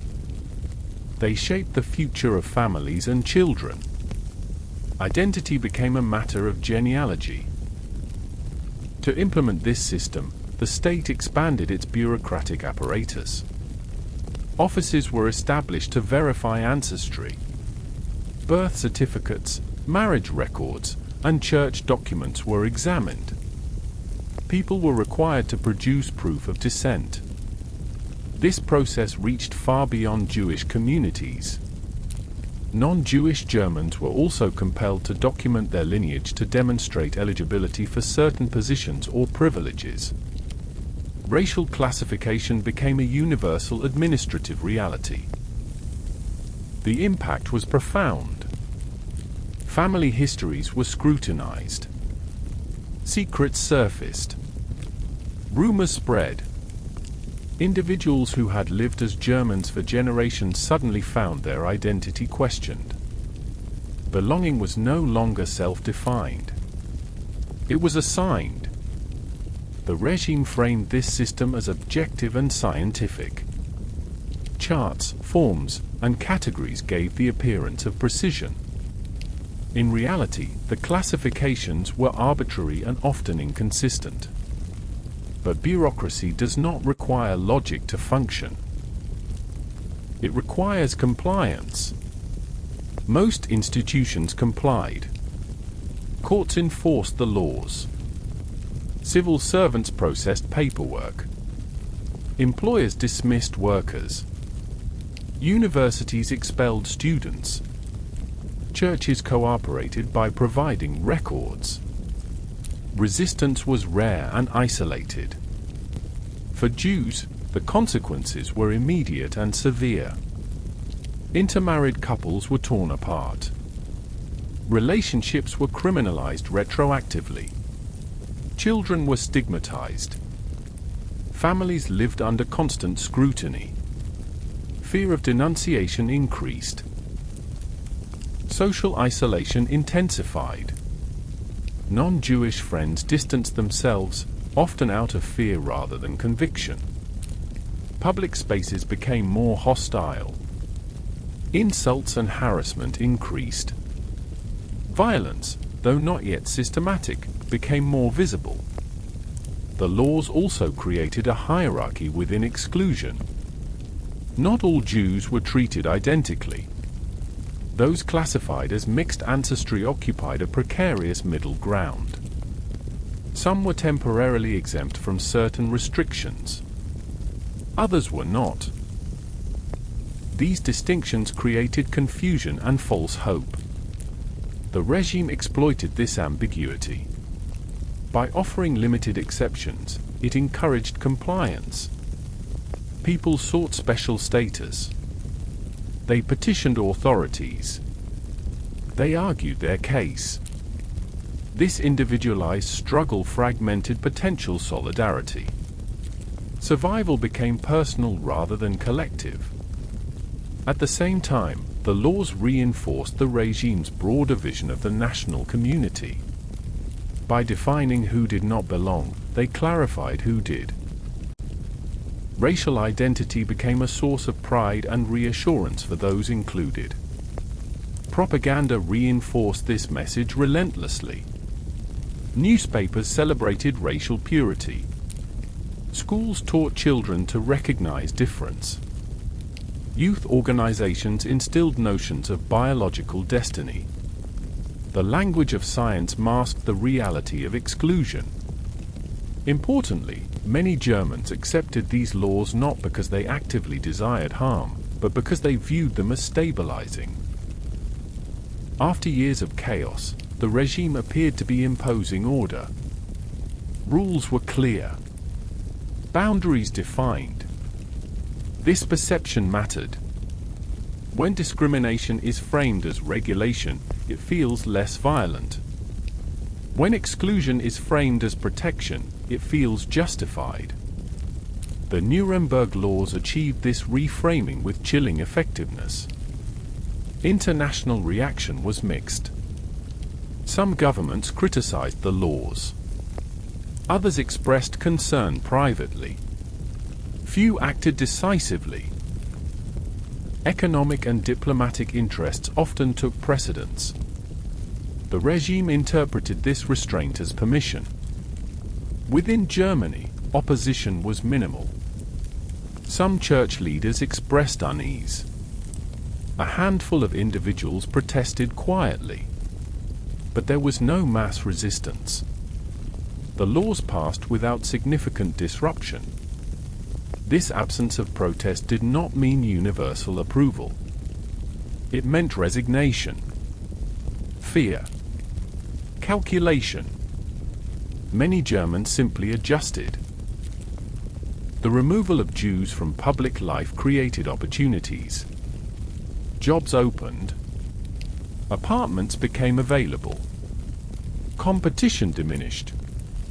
Benefiting from exclusion did not require ideological commitment. It required acceptance. The Nuremberg laws also laid critical groundwork for future escalation. By reducing Jews to a legally inferior status, they made subsequent violence easier to rationalize. When rights are removed, abuse becomes less visible as injustice. The state had declared, in legal terms, that Jews were outside the moral community. From that position, further steps could be framed as administrative necessity rather than moral transgression. It is essential to understand that these laws were not an endpoint. They were a foundation, a framework upon which more radical policies would be built. By the end of 1935, Jewish life in Germany was constrained by law, monitored by bureaucracy, and isolated by society. Escape was still possible for some, but increasingly difficult. The space for normal life had narrowed to almost nothing. Yet the regime continued to escalate cautiously. Violence would come later. For now, the machinery of exclusion needed to be perfected. In the next part, we will examine how this legal framework expanded into open, state-sanctioned violence. how intimidation gave way to destruction, and how a single night would signal a new phase of persecution. Part 10. 1938 – Annexations and Violence. By 1938, the Nazi regime had completed the legal and bureaucratic groundwork of exclusion.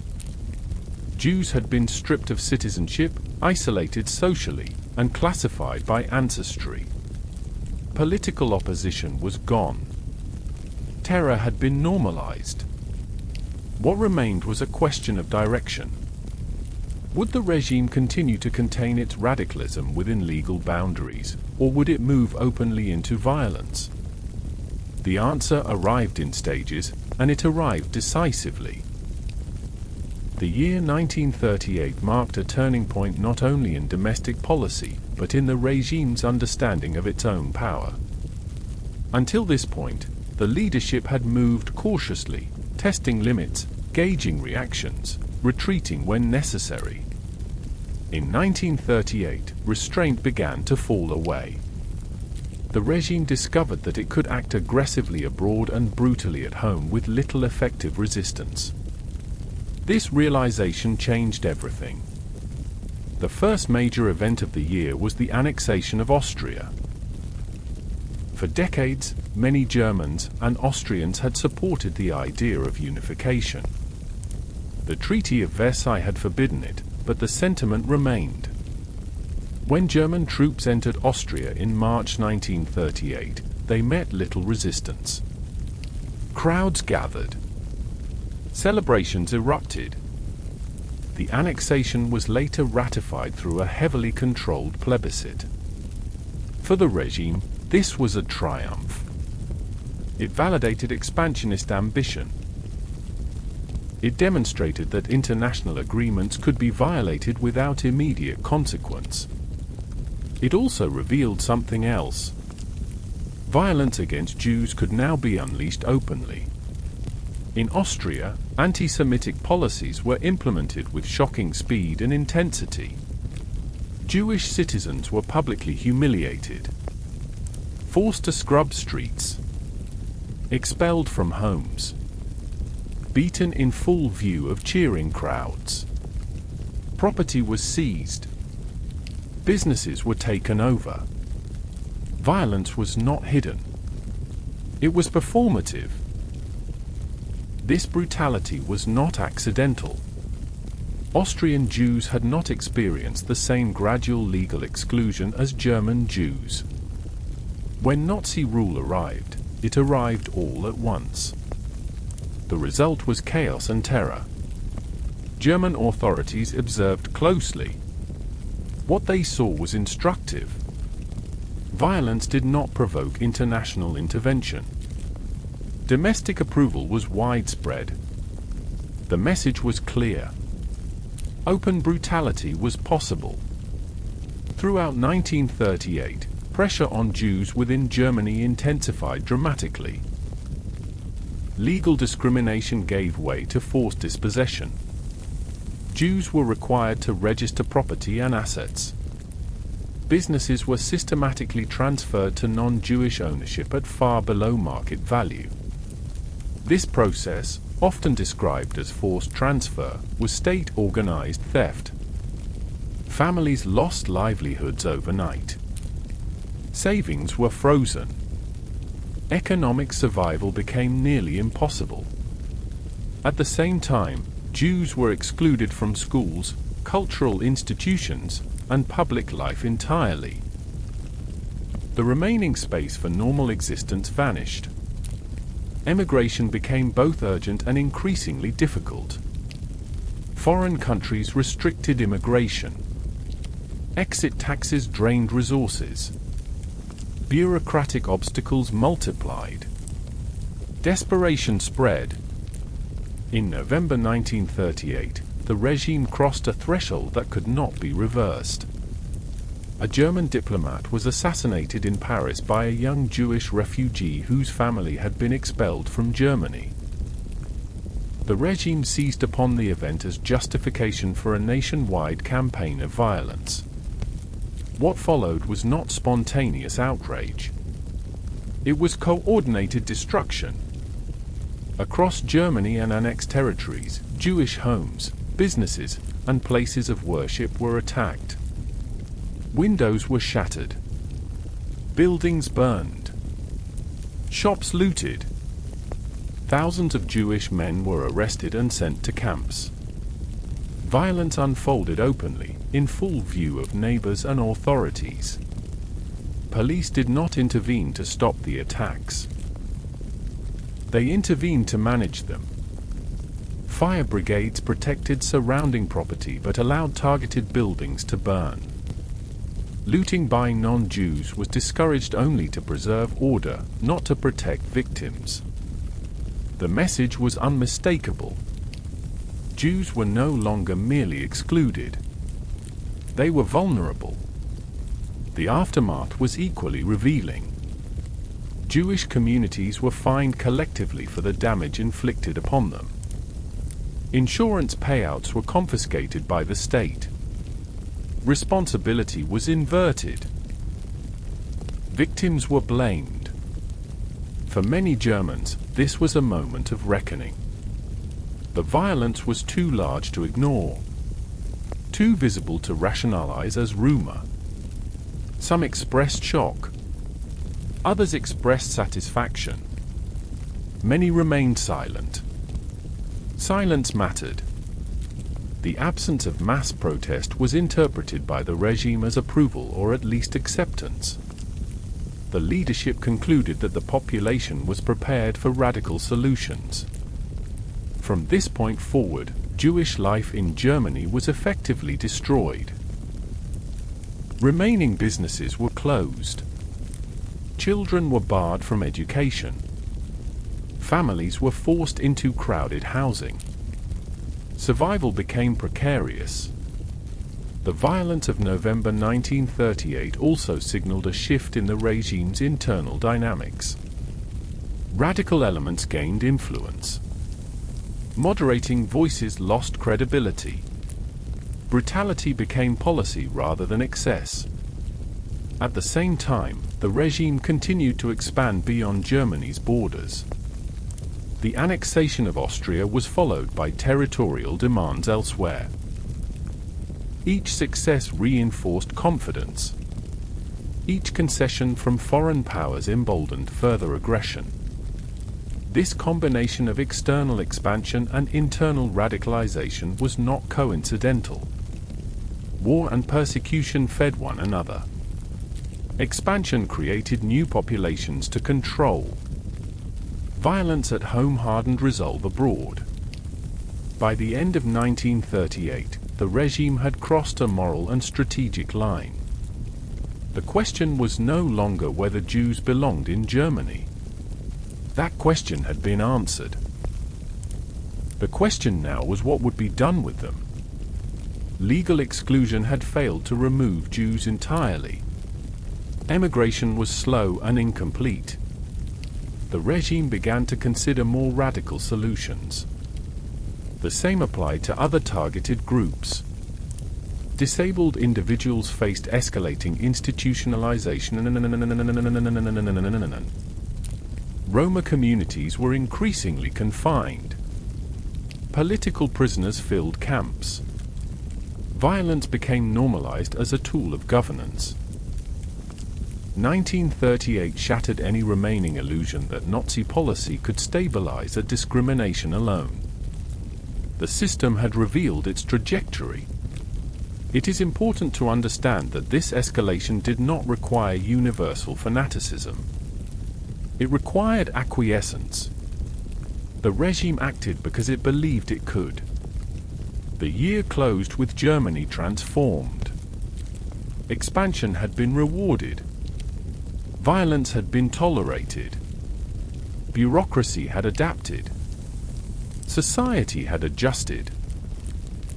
The conditions were now in place for something far worse.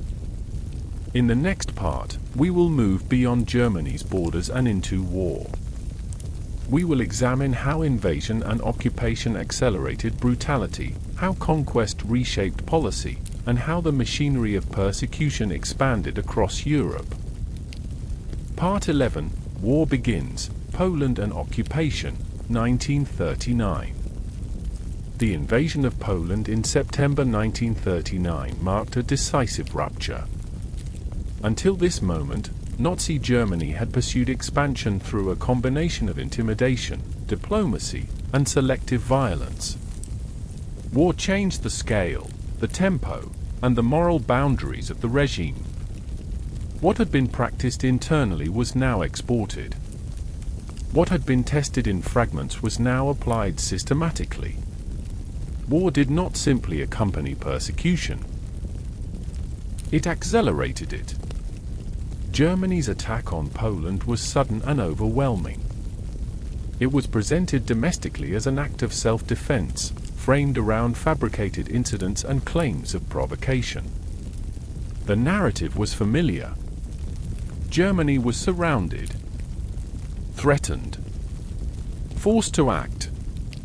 Propaganda mobilized fear and pride simultaneously, portraying the invasion as both necessary and righteous. For many Germans, the opening days of the war were experienced not as catastrophe, but as vindication. Years of rearmament had restored confidence. Early victories appeared swift and decisive. The memory of defeat in the First World War still lingered, but now it seemed to be erased. This emotional response mattered. Military success reinforced belief in the regime and muted doubts about its methods. Poland, however, was not merely a military target. It was central to the regime's ideological vision.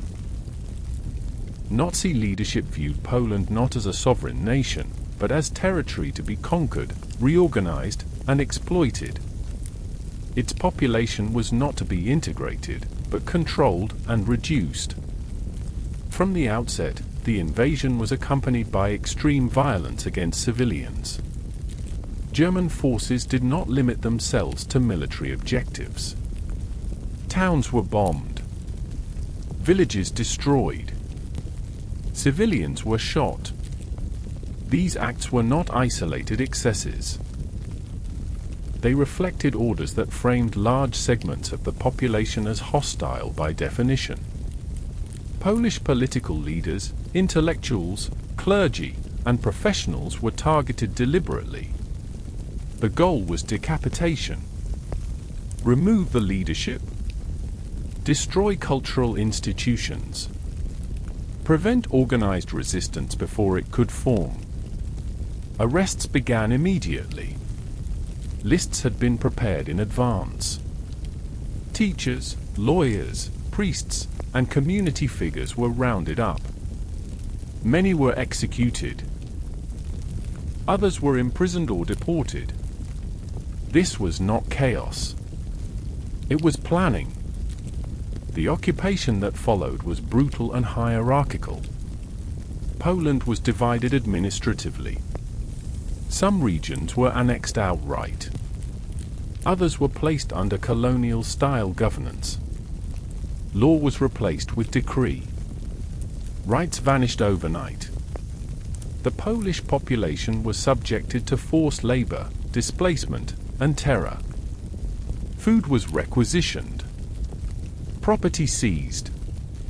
Movement restricted. Education beyond basic levels was forbidden. Cultural expression was suppressed. The intent was clear: to reduce the population to a labor force without political or cultural autonomy. Jews in Poland faced immediate and intensified persecution. Unlike Germany, where exclusion had unfolded gradually, Polish Jews were subjected to extreme measures from the start. Ghettos were established.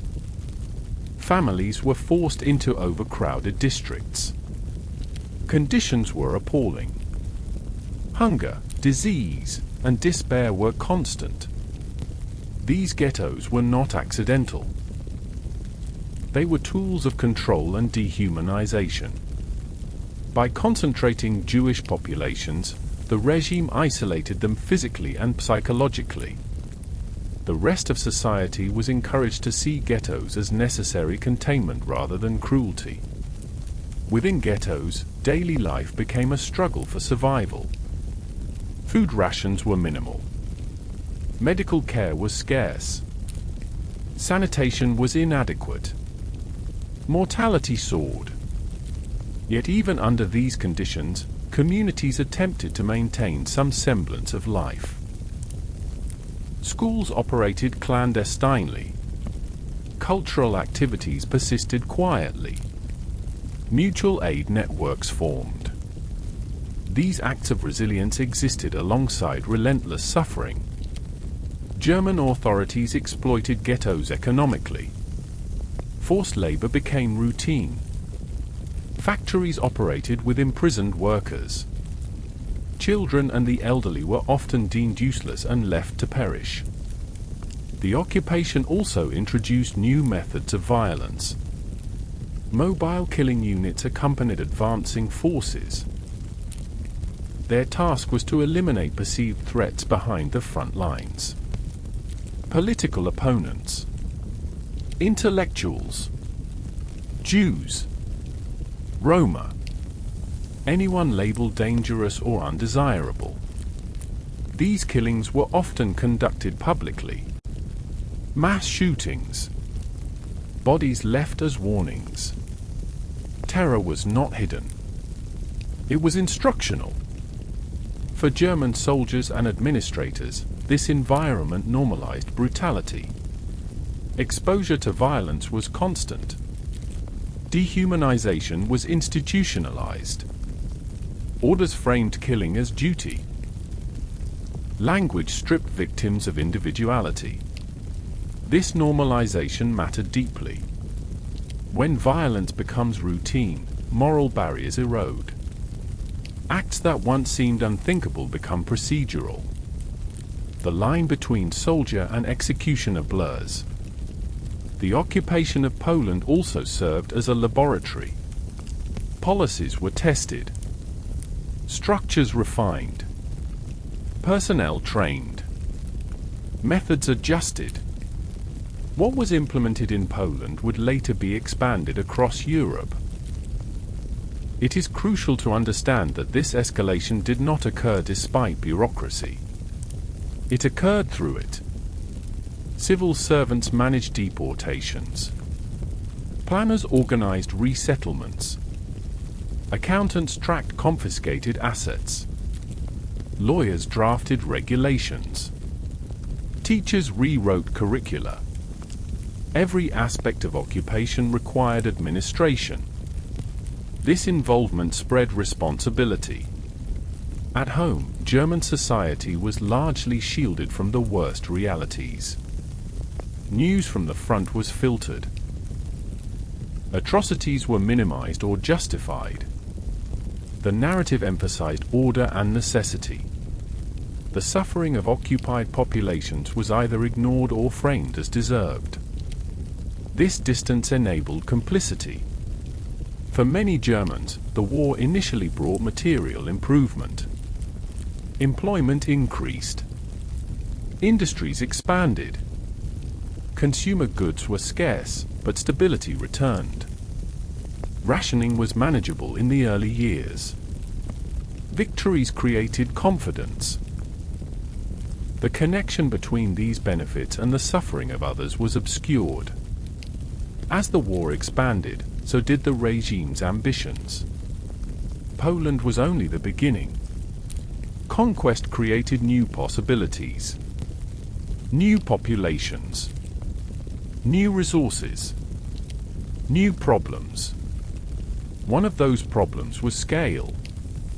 Ghettos filled rapidly. Prisons overflowed.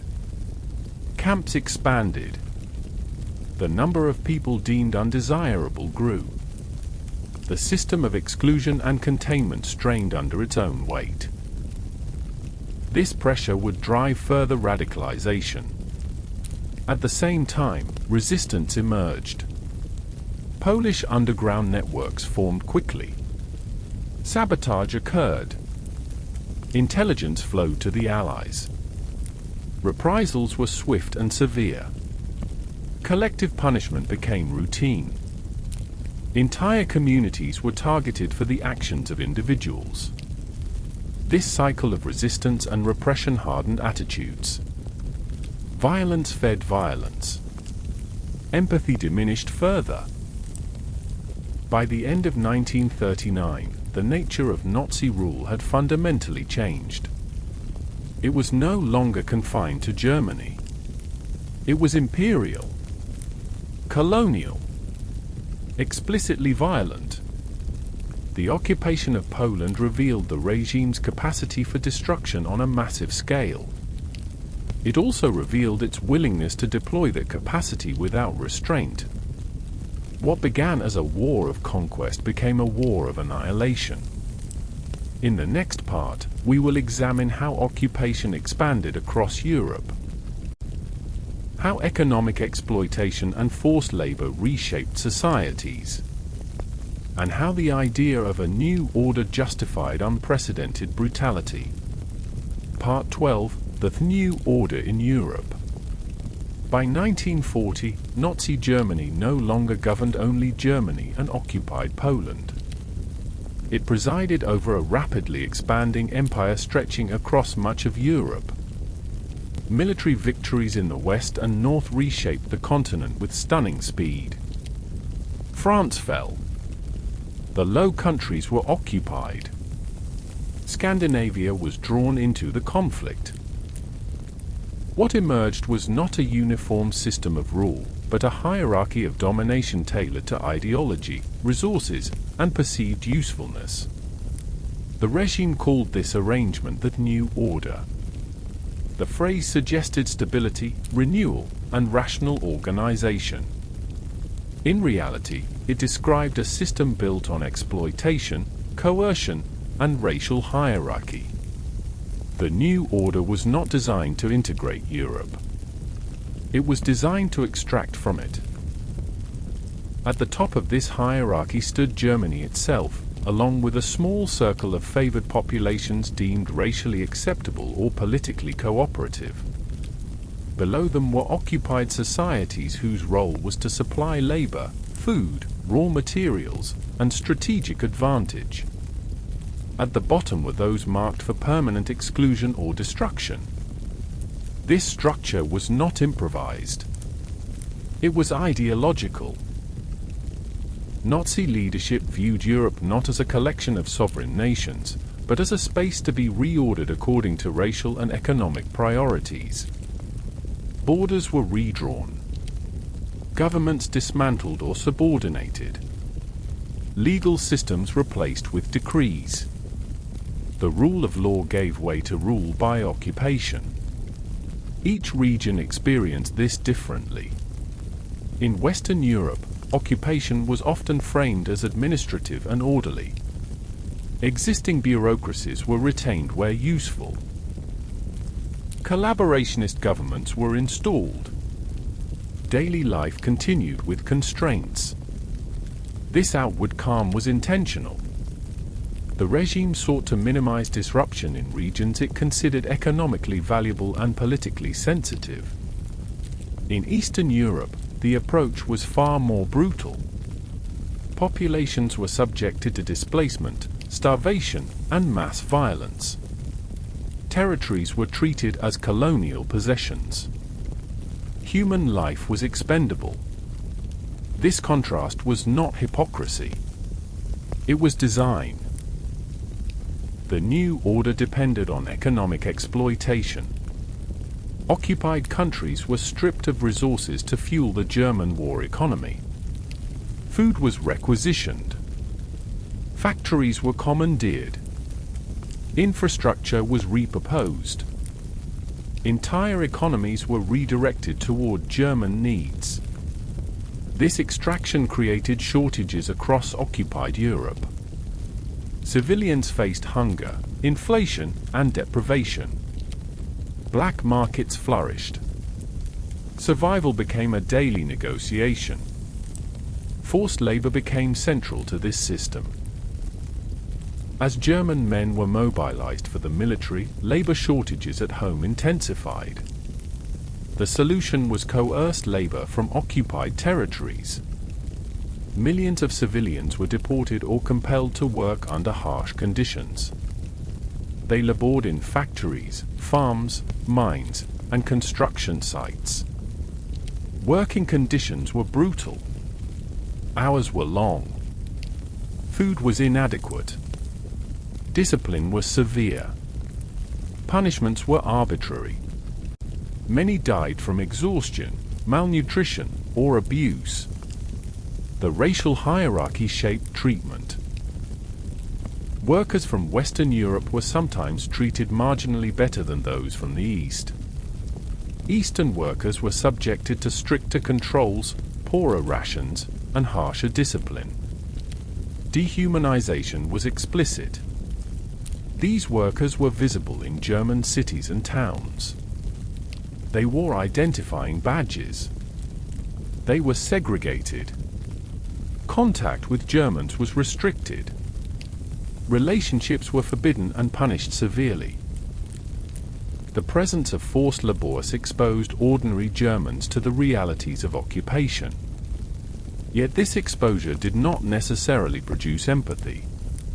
The regime framed foreign workers as inferior, dangerous, or temporary. Propaganda reinforced distance. Many Germans accepted this framing. Others ignored it. Some benefited directly. Few protested. The new order also relied on collaboration. In occupied countries, local authorities often cooperated with German demands. Sometimes out of ideological alignment. Sometimes out of pragmatism. Sometimes out of fear. Collaboration took many forms. Police forces assisted in maintaining order. Administrators implemented regulations. Businesses profited from contracts. This collaboration was not universal. Resistance movements emerged across Europe. Sabotage, intelligence gathering, and underground networks challenged occupation. The regime responded with collective punishment. Hostages were taken. Villages destroyed. Reprisals were public and brutal. These measures were intended to deter resistance by raising its cost. They also hardened divisions within occupied societies, pitting survival against solidarity. Within this expanding empire, persecution of Jews intensified. Ghettos established earlier in Poland multiplied across occupied territories. Jewish communities were isolated, impoverished, and subjected to forced labor. Food rations were deliberately insufficient. Disease spread rapidly. Mortality rates soared. The regime viewed these conditions not as failures, but as acceptable outcomes. Suffering was not an unintended consequence. It was a tool. As the number of Jews under German control increased dramatically, existing policies strained. Ghettos were overcrowded. Resources scarce. Administration cumbersome. The question of what to do with these populations became increasingly urgent within the regime. At the same time, the war created new opportunities for radicalization. Military success bred confidence. The absence of decisive international intervention reinforced belief in impunity. Violence escalated incrementally. Each step normalized the next. The invasion of the Soviet Union would soon push this process to its extreme. But even before that moment, the new order was already brutalizing Europe on a massive scale. Children grew up amid occupation. Education was restricted or reoriented. Cultural life was suppressed. Generations were shaped by fear and deprivation. Long-term damage accumulated silently. The new order also reshaped Germany itself. The war economy mobilized society. Women entered the workforce in greater numbers. Rationing intensified. Consumer goods disappeared. Bombing raids began to affect daily life. Yet early victory sustained morale. The regime emphasized sacrifice and unity. Hardship was framed as proof of commitment. Those who questioned the war were increasingly marginalized. Importantly, the new order required coordination across countless institutions. Military commanders, civil servants, industrialists, economists, and planners all played roles. Responsibility was diffused. Accountability blurred. This diffusion mattered. When harm is distributed across systems, no single actor feels fully responsible. Decisions become technical. Moral consequences recede. By 1941, Europe was deeply entangled in this system. Occupation had become routine. Exploitation normalized. Violence institutionalized. Yet the regime was not satisfied. The new order was meant to be permanent. It envisioned a continent reshaped demographically and culturally. Populations would be moved, eliminated, replaced. Boundaries would be fixed not by history, but by ideology. The war was not simply about territory. It was about transformation. The pressures created by occupation, forced labor, and mass containment would soon drive the regime toward its most radical decisions.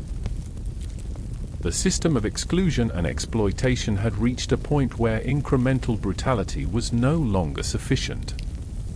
What came next would redefine the war itself. In the next part, we will examine the moment when the conflict expanded dramatically eastward. How invasion became annihilation, and how mass murder moved from policy consideration to operational reality. Part 13, 1941, The War Expands and Radicalizes. The year 1941 marked the point at which Nazi Germany crossed from systematic oppression into open, large-scale annihilation. Violence that had previously been framed as security, punishment, or containment now became an end in itself. The war did not simply expand geographically. It transformed ideologically. What had begun as conquest hardened into destruction. At the center of this transformation was the invasion of the Soviet Union. For the Nazi leadership, the Eastern Campaign was never intended to be a conventional military conflict. It was conceived as a war of annihilation. The enemy was not only an opposing army, but entire populations. Ideology and strategy merged completely. The invasion began in June 1941. German forces advanced rapidly, overwhelming defenses and capturing vast territories. Early victories reinforced confidence and fueled radicalization. The leadership believed it was witnessing the collapse of a rival system and the opening of unprecedented opportunity. But the goals of the invasion went far beyond military success. The eastern territories were viewed as space to be conquered, cleared, and reshaped. Slavic populations were framed as inferior and expendable. The Soviet political system was depicted as a criminal conspiracy rather than a legitimate state. Jews were portrayed as the embodiment of this enemy, blamed simultaneously for capitalism, communism, and resistance. This worldview justified extreme measures. From the outset, German forces operated under special directives. Soldiers were instructed that traditional rules of war did not apply. Prisoners could be executed. Civilians could be punished collectively. Mercy was discouraged. Brutality was framed as necessity. Alongside the regular army moved specialized units tasked with eliminating perceived threats behind the front lines. Their targets were not defined narrowly. Political officials, intellectuals, Jews, Roma, anyone labeled dangerous or undesirable. These killings began almost immediately. Mass shootings took place across occupied territories. Entire communities were rounded up. Victims were marched to forests, ravines, or pits. They were shot in groups. Bodies were buried hastily or left exposed. These actions were not spontaneous atrocities committed by undisciplined soldiers. They were organized operations. Orders flowed from above. Reports were filed. Numbers were recorded. The scale was staggering. Within months, hundreds of thousands of people had been murdered. By the end of the year, the number reached into the millions. This violence was not hidden from those carrying it out. It was intimate, direct, and psychologically devastating even for perpetrators. The regime became aware of this strain. Shooting operations were efficient but brutalizing. They required close proximity to victims. They left lasting trauma. They risked morale and discipline. The leadership began to search for methods that would be less visible, less personal, and more controllable. This search marked a turning point. At the same time, the war created unprecedented logistical challenges. The number of Jews under German control had increased dramatically. Ghettos were overcrowded. Resources scarce. Containment was no longer feasible at scale. The leadership began to speak in new terms. Language shifted. Deportation. Evacuation. Special treatment. These phrases masked intent. They allowed planning to proceed without explicit acknowledgement of murder. Bureaucracy again played a critical role. Meetings were held. Memoranda drafted. Responsibilities assigned. Ministries coordinated. Rail networks were assessed. Capacity was calculated. The machinery of the state turned toward a single purpose. What distinguished this phase was not secrecy. It was normalization. Mass murder was discussed as a logistical problem. How to move people efficiently. How to process them quickly. How to manage labor extraction before disposal. How to maintain order. This approach transformed killing from an act into a system. Meanwhile, conditions within occupied territories deteriorated further. Food shortages intensified. Starvation was used deliberately as a weapon. Millions of civilians died not through direct violence, but through deprivation. This was policy, not accident.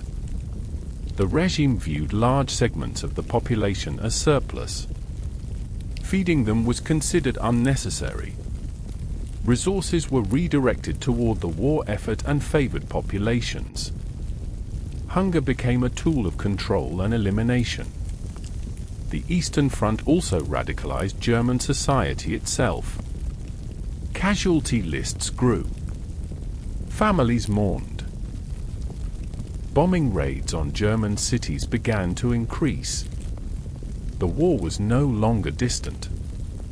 It entered homes. Yet propaganda framed suffering as proof of righteousness. Sacrifice was glorified. Doubt was equated with betrayal. The regime tightened control accordingly. Dissent became increasingly dangerous. Surveillance intensified. Punishments grew harsher. The space for private skepticism narrowed further. Within the military, ideological training deepened. Soldiers were encouraged to see themselves as agents of historical destiny. Dehumanization of the enemy was relentless. Orders framed killing as duty rather than choice. This framing mattered. When violence is framed as moral obligation, refusal becomes treason. Conscience becomes liability. Resistance within the ranks existed, but it was limited and fragmented. Some soldiers attempted to avoid direct involvement. Others rationalized actions as unavoidable. Many complied. Compliance was enough. The invasion of the Soviet Union also shifted international dynamics. The conflict became global. The stakes escalated. Compromise seemed impossible. The war became total. This totality justified further radicalization.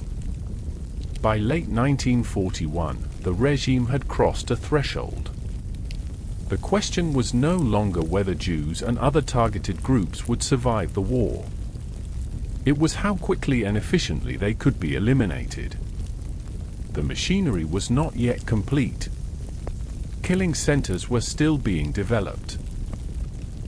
Policies were still evolving. But the direction was unmistakable. Importantly, this radicalization did not occur in isolation from earlier policies. It was the logical extension of years of exclusion, dehumanization, and bureaucratic normalization.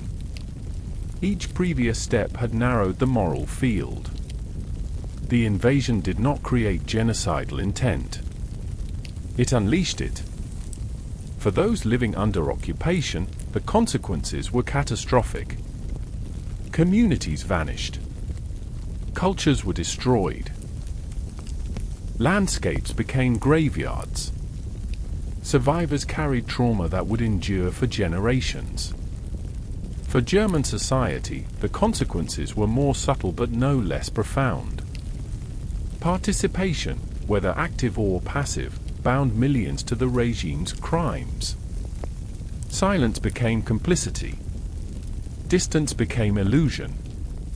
By the end of 1941, Nazi Germany was no longer merely an authoritarian state waging aggressive war. It had become a regime committed to systematic mass murder on an unprecedented scale. What remained was implementation. In the next part, we will examine how this commitment was translated into industrialized killing. How murder was centralized, mechanized, and hidden from public view. And how bureaucracy perfected death. Part 14, From Persecution to Industrialized Murder. By late 1941, the Nazi regime had crossed the point of ideological commitment to mass murder. What remained was execution. Not as scattered violence, not as improvised brutality, but as a centralized, mechanized process designed for scale, speed, and administrative control. This was the transition from persecution to industrialized murder. This transformation did not occur in a single declaration. It unfolded through meetings, memoranda, logistical planning, and bureaucratic coordination. Killing became a system, a process, an operation embedded within the machinery of the state. The shift was driven by both ideology and practicality. The mass shootings carried out in the East had demonstrated the regime's willingness to kill on an enormous scale. But they also revealed limitations. Shooting operations were labor-intensive. They required large numbers of personnel. They placed psychological strain on perpetrators. They were visible, messy, and difficult to conceal. As the number of victims increased into the millions, these limitations became unacceptable. The leadership sought methods that would be more efficient, more controlled, and less personally burdensome for those carrying them out. The answer lay in centralization and mechanization. Killing centers were established in occupied territories, deliberately placed away from major population centers and largely out of public view. These were not labor camps that evolved into sites of death. They were designed from the outset for killing. Victims were transported by rail. Deportations were framed as resettlement or labor relocation. Notices were issued. Timetables coordinated. The familiar language of bureaucracy masked the reality of what awaited. The rail system became a critical component. Trains arrived on schedule. Freight cars were repurposed for human cargo. Transport lists were prepared meticulously. Capacity was calculated. Efficiency was optimized. Arrival followed a pattern. Victims were disoriented, separated from belongings, reassured or rushed, deceived with promises of showers, disinfection, or work assignment. This deception was intentional. Panic slowed the process. Compliance increased efficiency. Selection occurred quickly. Those deemed able to work were temporarily spared. Others were sent directly to their deaths. Children, the elderly, and the sick were prioritized for immediate killing. Death itself was mechanized. Gas was used because it allowed killing without direct contact. It reduced resistance. It allowed perpetrators to distance themselves psychologically from their actions. Murder became an administrative task rather than a personal act. Bodies were disposed of through cremation or burial. Ashes were scattered. Evidence was minimized. The goal was not secrecy in the sense of denial, but concealment in the sense of control. Records were kept. This is one of the most disturbing aspects of the system. Murder was documented. Numbers were reported. Performance was evaluated. Efficiency mattered. Bureaucratic rationality governed death. The language used within the system was deliberately euphemistic. Killing was never described as such. Terms like special treatment, processing, or evacuation were used instead. This language insulated participants from the moral weight of their actions. The system required coordination across multiple institutions. Railway officials scheduled transports. Police units conducted roundups. Civil administrators compiled lists. Camp personnel carried out operations. Medical professionals supervised procedures. Accountants tracked confiscated property. Each participant handled only a fragment of the process. This fragmentation diffused responsibility. No single individual felt fully accountable for the outcome. This diffusion was not accidental. It was structural. At the same time, exploitation continued alongside killing. Those selected for labor were worked to exhaustion. Food rations were minimal. Living conditions were brutal. Mortality rates were high even among those temporarily spared. Labor extraction and murder functioned together. One fed the other.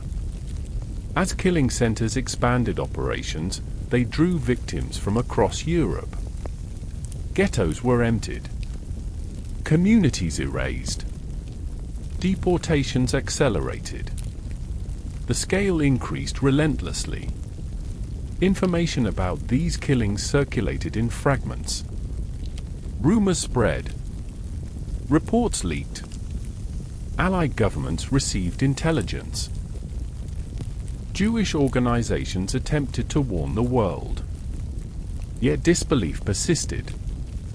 The idea that a modern state was systematically murdering entire populations seemed implausible to many.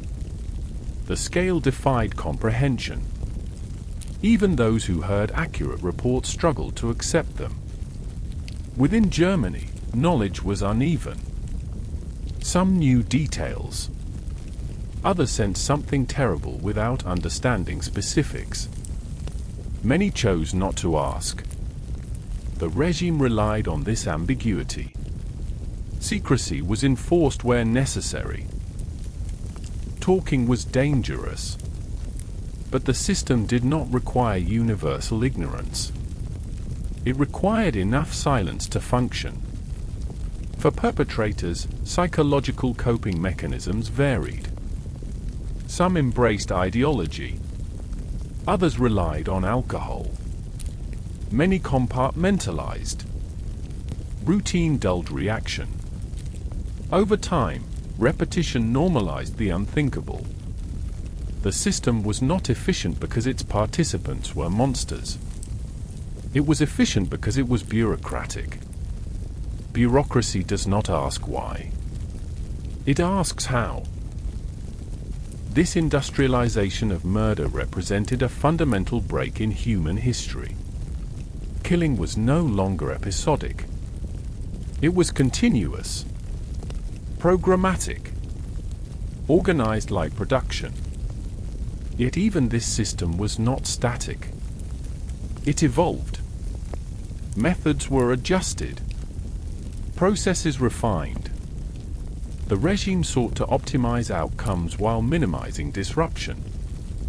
This constant refinement underscores a crucial truth. The genocide was not an uncontrollable eruption of hatred. It was a project. It required planning, resources, personnel, compliance. It depended on institutions functioning normally while committing extraordinary crimes. This is what makes it so difficult to confront. The perpetrators did not abandon modernity. They used it. As 1942 progressed, the killing reached its peak. Entire regions were emptied. Jewish life across much of Europe was annihilated. Other targeted groups were also murdered in large numbers. And yet, the war continued. German society was increasingly strained. Casualties mounted. Bombing intensified. Shortages worsened. The regime demanded greater sacrifice. Total war loomed. The contradiction deepened. A state capable of extraordinary organizational capacity was driving itself toward destruction. In the next part, we will turn inward. We will examine what daily life looked like inside Germany as the war intensified. How ordinary people lived, adapted, and survived amid propaganda, fear, and mounting loss.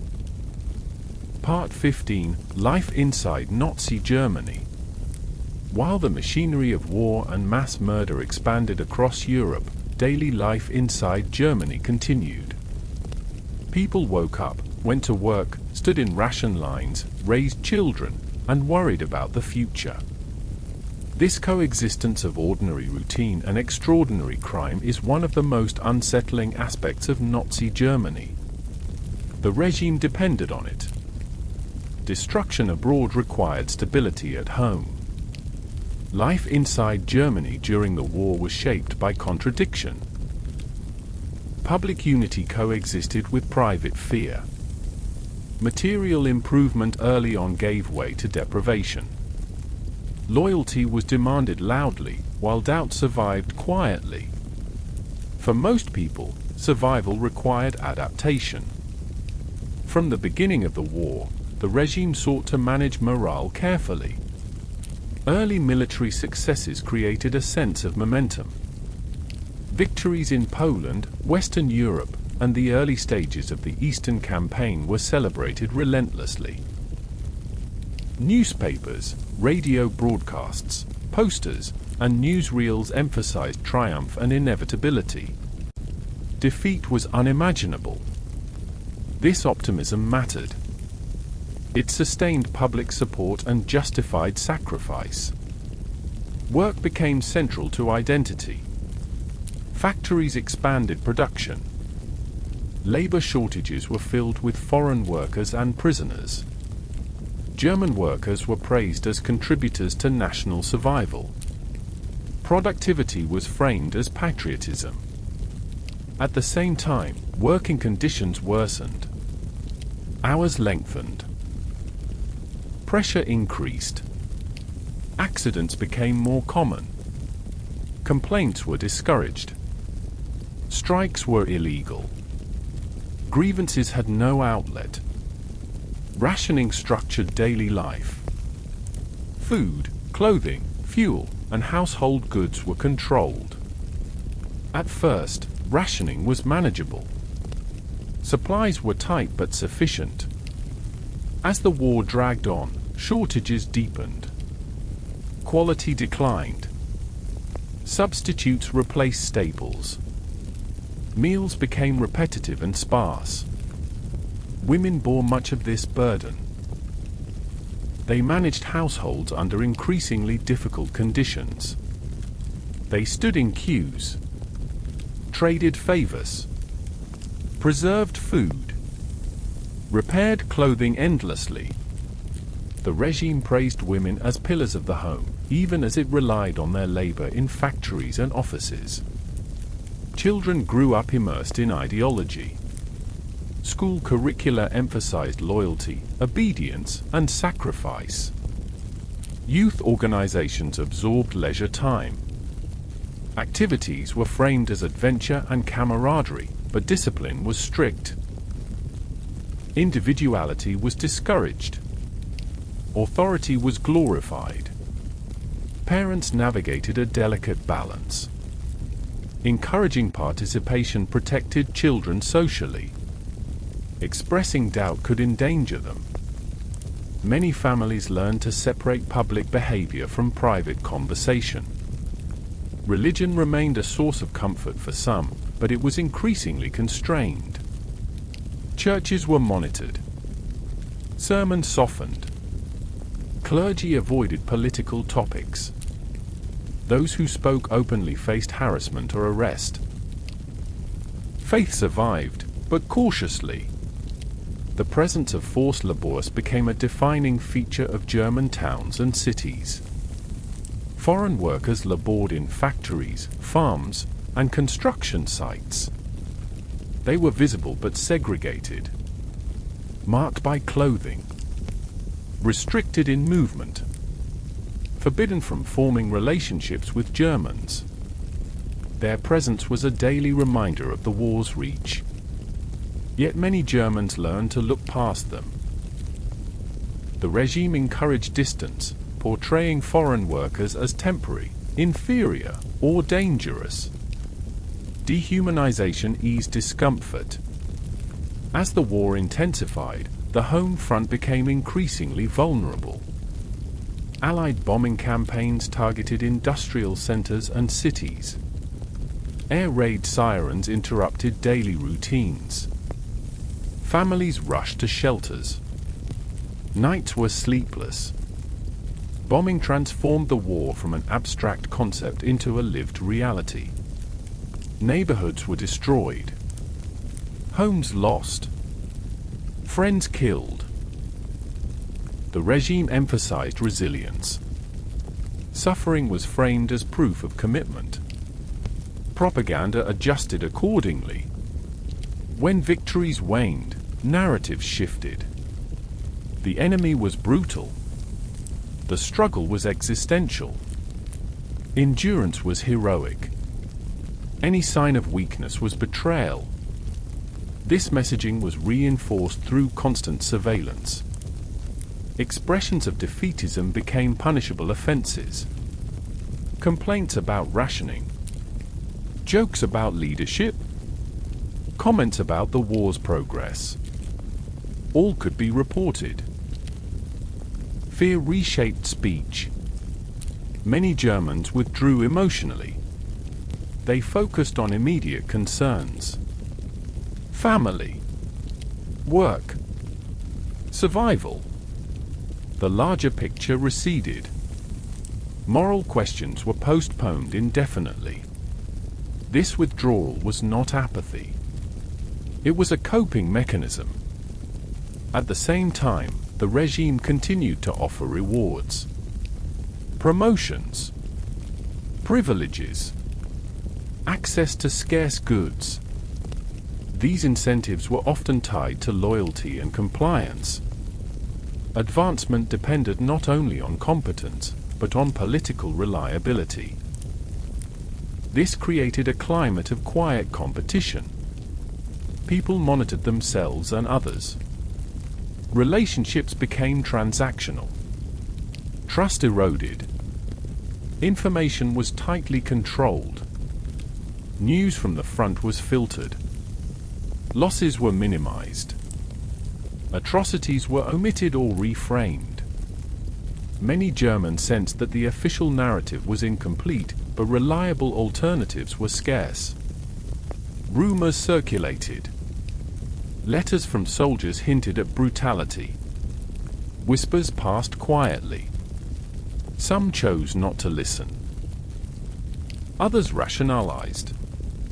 The distance between suspicion and certainty was bridged by avoidance. For Jews still within Germany, life had become nearly impossible. Most had been deported. Those who remained lived in hiding or under extreme restriction. Neighbors knew. Silence was common. Assistance was rare and dangerous. The disappearance of Jewish communities altered social landscapes.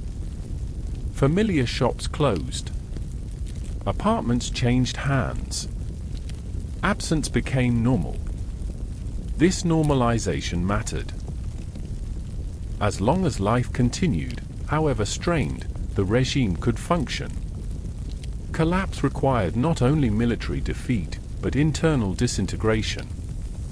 The leadership worked tirelessly to prevent that. As casualties mounted, grief became widespread. Death notices arrived. Families mourned quietly. Public displays of grief were acceptable only within prescribed limits. Doubt remained dangerous. By 1943, the war's toll was undeniable.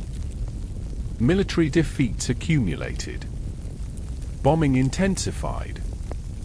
Shortages worsened. Confidence faltered. The regime responded with increased repression and propaganda. Total war was declared. Every resource was mobilized. Dissent was equated with sabotage. For many, this period was defined by exhaustion. Physical, emotional, moral. Survival became the primary goal. Yet even in this environment, small acts of humanity persisted. Sharing food, offering shelter, quiet assistance. These acts did not alter the course of history, but they mattered to those involved. Life inside Nazi Germany was not uniform. Experiences varied by region, class, gender, and circumstance. Some benefited. Others suffered deeply. Most navigated a complex landscape of fear, conformity, and compromise. Understanding this complexity is essential. It does not excuse participation or silence.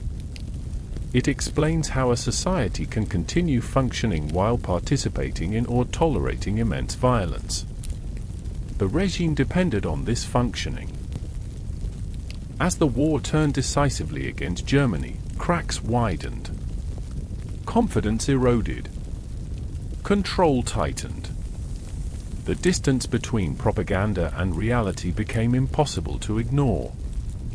In the next part, we will examine those who chose not to adapt. Those who resisted, openly or quietly.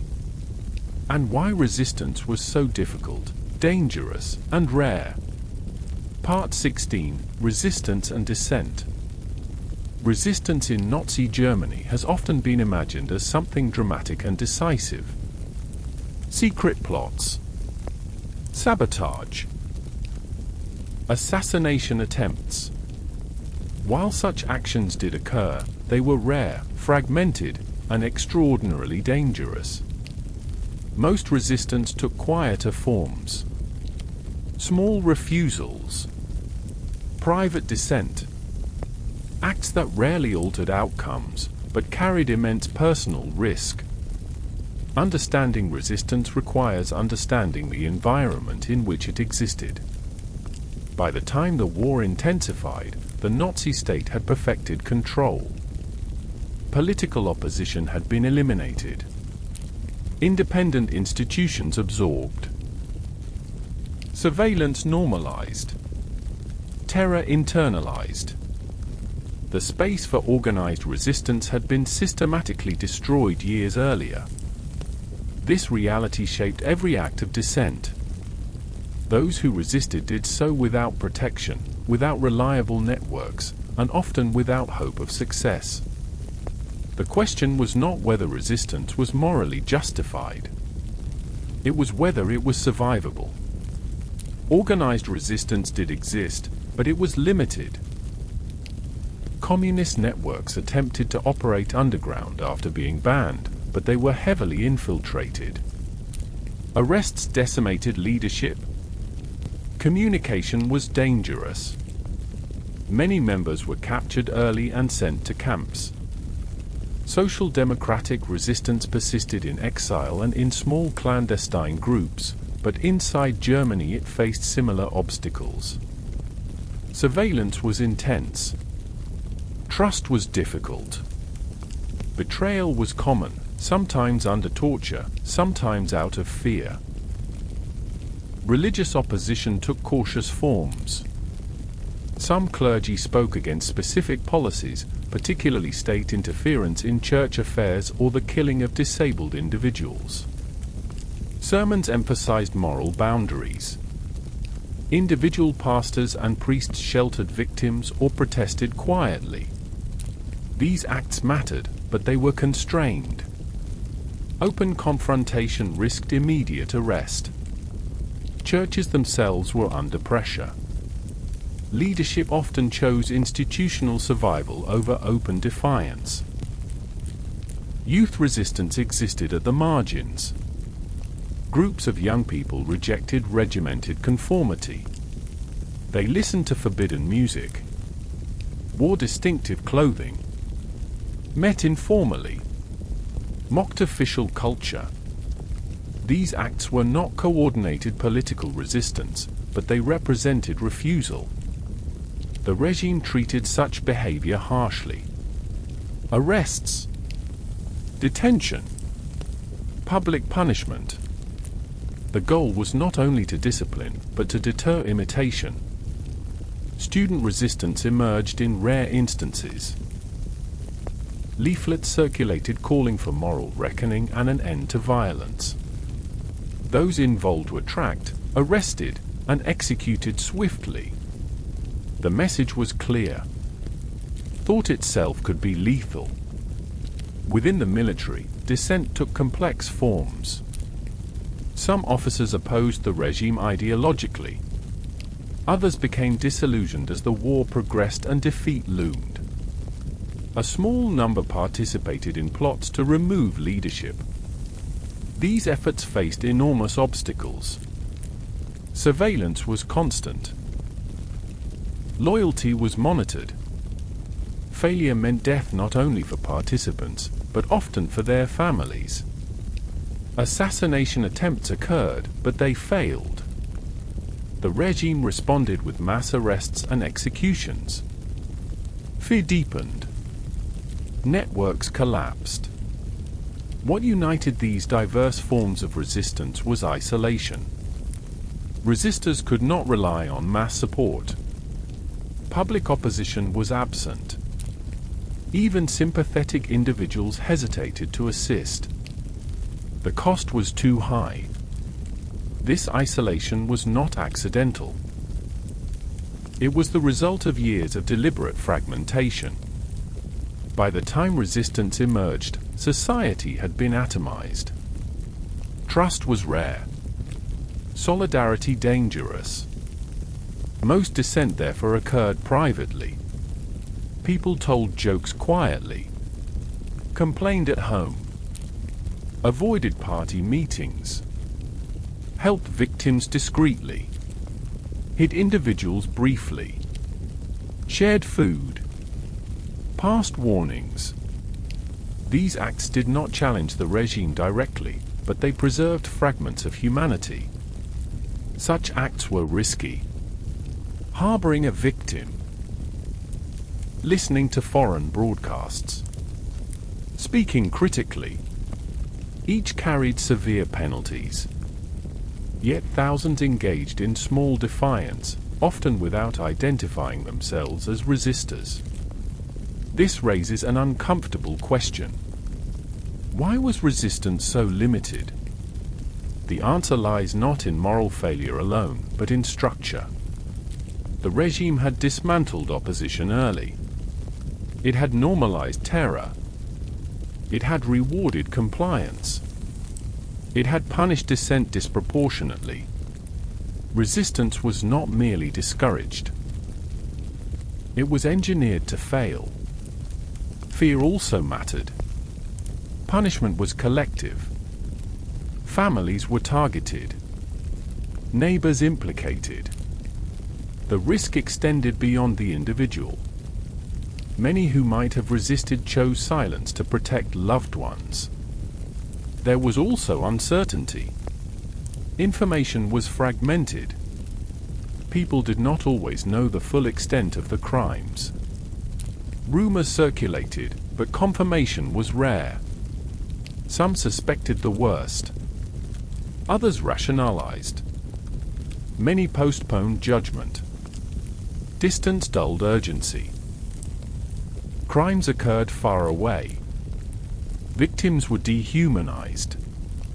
The regime worked tirelessly to obscure connections between daily life and mass violence.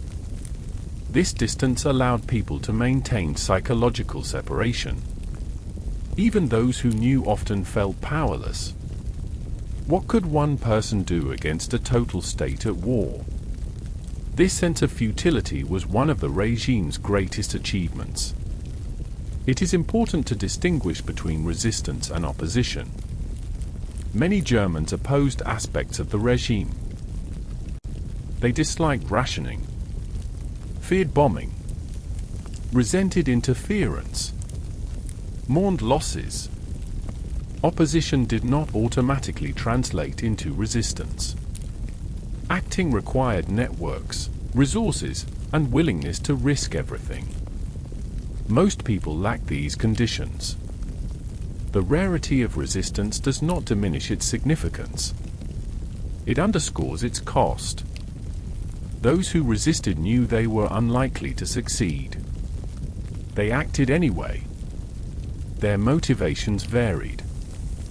Moral conviction, religious belief, patriotism, despair. Each act was a choice made under extreme pressure. At the same time, acknowledging resistance must not become a way to avoid confronting broader complicity. The existence of resistors does not absolve the society that enabled the regime. Resistance existed because oppression existed. It remained marginal because oppression was effective. This tension matters. As the war turned against Germany, resistance intensified slightly. Military defeats emboldened some. Rumors of collapse spread. Confidence in leadership waned. Yet repression intensified in parallel. The regime responded to setbacks by tightening control. Surveillance expanded. Punishments escalated. Public executions increased. Fear deepened. By late 1944, the space for resistance was almost non-existent. The regime clung to power through terror, propaganda, and denial. Even as defeat became inevitable, it demanded loyalty and sacrifice. Those who spoke of surrender were treated as traitors. The tragedy of resistance in Nazi Germany lies not only in its suppression, but in its isolation. Acts of courage occurred in pockets, disconnected from one another. They did not converge into a movement capable of altering the course of events. the state had succeeded in preventing that outcome. This reality complicates narratives of good and evil. It forces us to confront how systems shape behavior, how fear constrains choice, how moral clarity does not guarantee moral action when consequences are severe. Resistance reminds us that choice never fully disappears. But it also reminds us how narrow that choice can become. As the war approached its end, the regime's control began to unravel.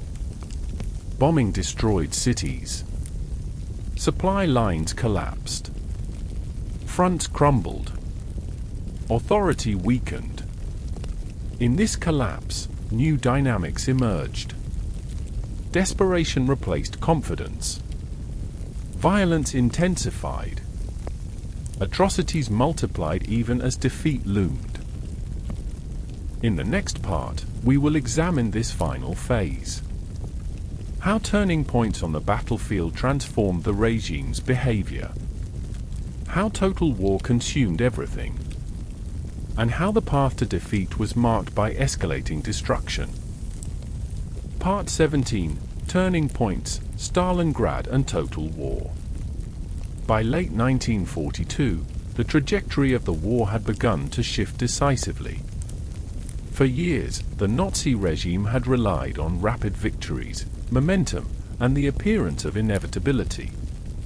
Success had sustained belief, justified sacrifice, and masked internal contradictions. When that momentum broke, the consequences rippled through every level of the system. The turning point came in the east. The battle for the city of Stalingrad was not simply a military confrontation. It was symbolic, ideological, and psychological. The regime framed it as a test of will, a struggle that could not be abandoned without undermining the entire narrative of invincibility.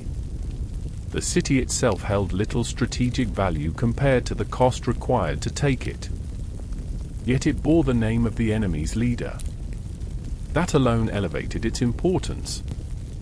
For the regime, retreat was unthinkable. The fighting was brutal and prolonged. Urban combat reduced the city to ruins. Soldiers fought house by house, room by room. Casualties mounted relentlessly. Supply lines stretched thin. Winter set in. By early 1943, the German forces encircled in the city were exhausted, starving, and surrounded. Relief never came. Orders forbade surrender. Hope was sustained through illusion. When surrender finally occurred, it shattered the regime's image. For the first time, an entire German army had been destroyed. Tens of thousands were killed or captured. Very few would ever return home. The loss could not be hidden. News of the defeat spread quickly, despite censorship. Families received notices. Rumors circulated. Confidence cracked. The regime responded by redefining the war. What had once been framed as conquest became framed as survival. The enemy was no longer merely external. It was existential. Defeat was equated with annihilation. This framing justified extreme measures. Total war was declared. Every remaining resource was mobilized. Industries were reorganized. Civilian production was redirected entirely toward military needs. Women were drawn more deeply into the workforce. Forced labor expanded further. Consumption was reduced to the bare minimum. This mobilization was accompanied by intensified propaganda. Speeches demanded sacrifice. Endurance was glorified. Doubt was criminalized. At the same time, repression increased. Expressions of defeatism were punished harshly. Courts handed down death sentences for comments, jokes, or perceived pessimism. Public executions served as warnings. Fear deepened. The regime's relationship with the population shifted. Where earlier years had relied on a combination of enthusiasm and coercion, the later years relied increasingly on coercion alone. Bombing raids intensified. Allied air forces targeted German cities relentlessly. Industrial centers were destroyed. Residential neighborhoods burned. Millions were displaced. Civilian casualties mounted. Life became precarious. Air raid sirens interrupted sleep. Families sheltered underground. Children were evacuated to rural areas. Cities transformed into landscapes of rubble and smoke. The war was now unavoidable.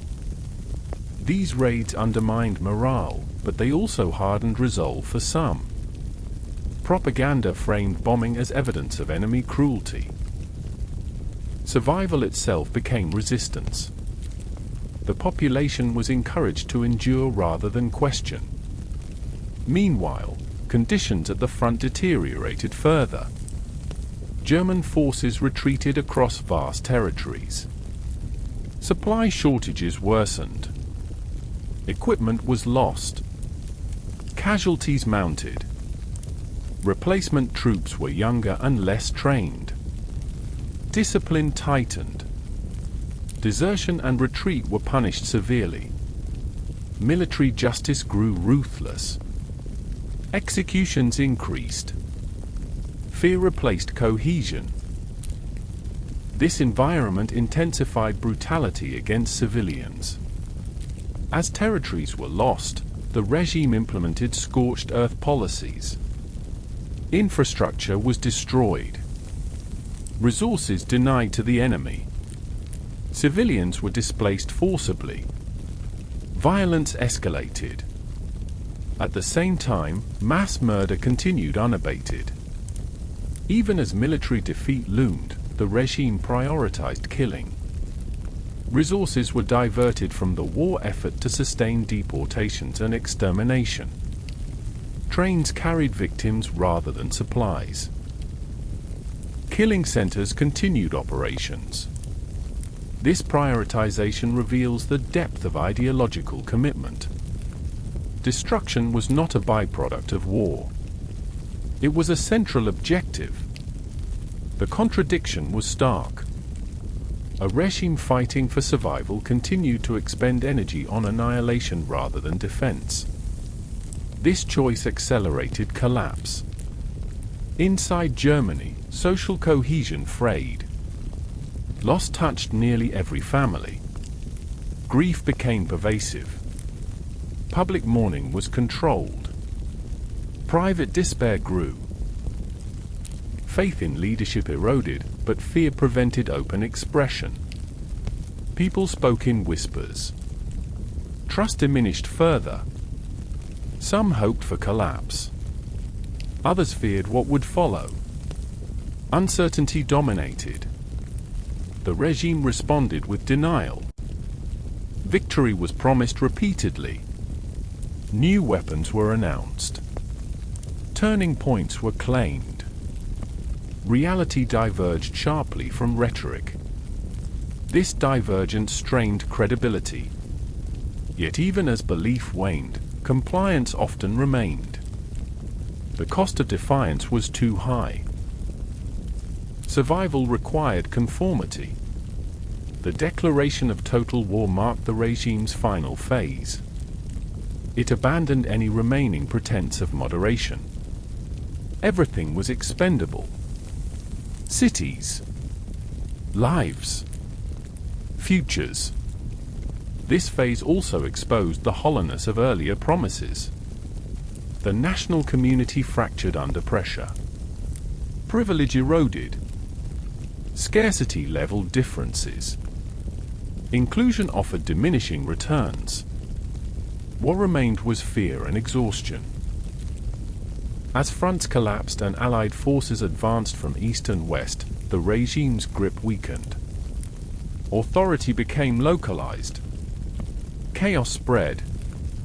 Violence intensified. The final months would be marked not by organized resistance, but by unraveling. In the next part, we will examine that unraveling. How the regime's endgame unfolded. How death marches, destruction, and denial defined its final acts. And how collapse multiplied suffering even as liberation approached. Part 18.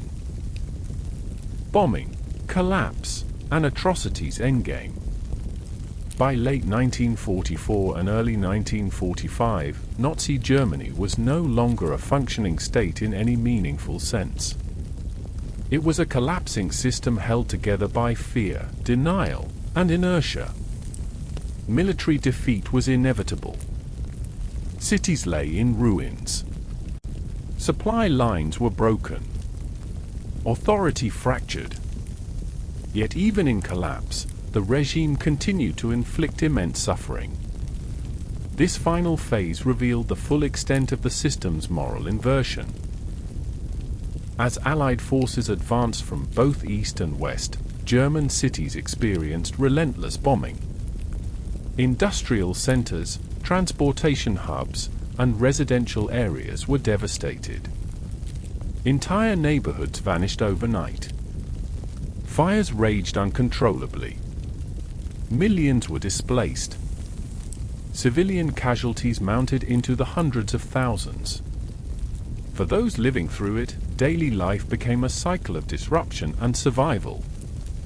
Sirens, shelters, rubble, food shortages, families separated, children orphaned. The war had reached every home. The regime framed this destruction as proof of enemy barbarism. Suffering was reinterpreted as martyrdom. Endurance was glorified. Any suggestion of surrender was condemned as treason. Yet belief was collapsing alongside buildings. Many Germans now understood that the war was lost. They did not know when it would end or what would follow, but the narrative of victory rang hollow. Rumors spread faster than propaganda could suppress them. Soldiers returning from the front spoke of retreat and chaos. Letters hinted at despair. The state responded with escalating repression. Courts issued death sentences for defeatism. Public executions increased. Soldiers were hanged for desertion. Civilians were punished for listening to foreign broadcasts or expressing doubt. The regime clung to terror as its last tool. At the same time, the machinery of mass murder intensified. As Allied armies approached killing centers and camps, the regime moved to erase evidence and maintain control. Camps were evacuated. Prisoners were forced on long marches away from advancing forces. These death marches were brutal beyond description. Exhausted, malnourished prisoners were driven through winter landscapes with little food or shelter. Those who fell behind were shot. Civilians along the routes witnessed columns of human suffering. Some offered help. Many were afraid. Others looked away. Thousands died during these marches. Many more died shortly after from exposure, starvation, or disease. The logic was perverse but consistent. Prisoners were not to be liberated. They were to be relocated, exploited, or eliminated. Even in defeat, the regime prioritized control over human life. Inside the camps that remained operational, conditions deteriorated rapidly. Overcrowding intensified. Food supplies collapsed. Medical care was non-existent. Disease spread unchecked. Death became routine. Yet administration continued. Records were kept. Orders issued. Guards enforced discipline. The bureaucratic machinery persisted even as the world around it disintegrated. This persistence underscores a crucial truth. Atrocity did not require stability. It adapted to chaos. As the Eastern Front advanced, violence escalated further. Retreating forces implemented scorched earth policies. Infrastructure was destroyed. Civilians were displaced forcibly. Villages were burned. Reprisals intensified. Fear spread ahead of advancing armies. Civilians fled westward in massive numbers. Roads filled with refugees. Winter conditions worsened suffering. Children froze. Elderly collapsed. Families were separated permanently.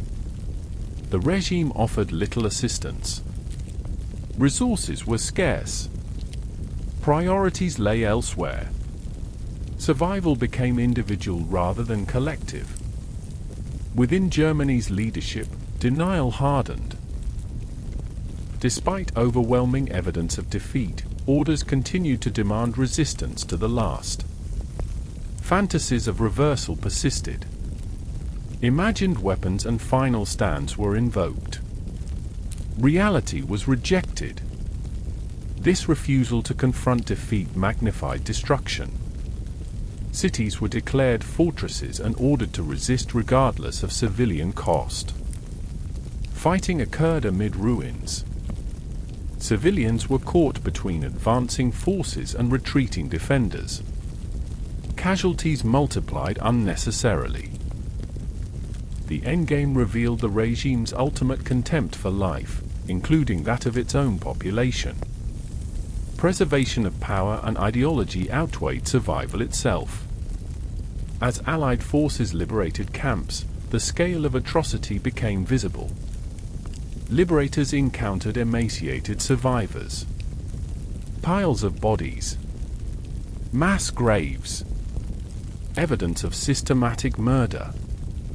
The reality shocked even seasoned soldiers. Words failed. Documentation began immediately. Survivors emerged from unimaginable conditions. Many were too weak to move. Others died shortly after liberation. Trauma was universal. The discovery of camps shattered any remaining illusions about the nature of the regime. For German civilians, these revelations were disorienting. Some claimed ignorance. Others acknowledged rumors. Confrontation with evidence forced reckoning, though not always acceptance. The regime's final acts also included attempts to destroy records and silence witnesses. Documents were burned. Facilities dismantled. Prisoners were killed to prevent testimony. These efforts failed. Evidence survived in abundance. Paper trails. Witnesses. Physical remains. The bureaucracy that had enabled murder had also documented it.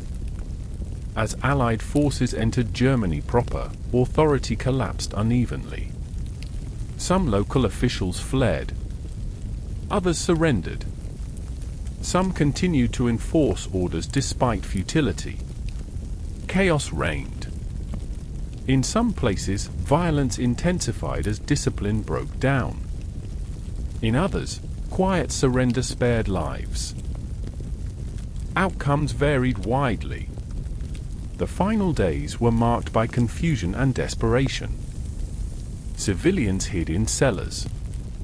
Soldiers abandoned posts. White flags appeared sporadically. Fear of reprisal was widespread. For many Germans, the end was experienced not as liberation, but as collapse. The state that had structured every aspect of life vanished almost overnight. What remained was uncertainty. For victims of the regime, liberation was complex. Freedom arrived amid loss. Families were gone. Communities destroyed. Homes inaccessible. Trauma lingered. Survival itself felt unreal. Liberation did not undo suffering. It ended systematic killing, but it did not restore what had been taken. The war in Europe ended amid ruins. Cities were shattered. Infrastructure destroyed.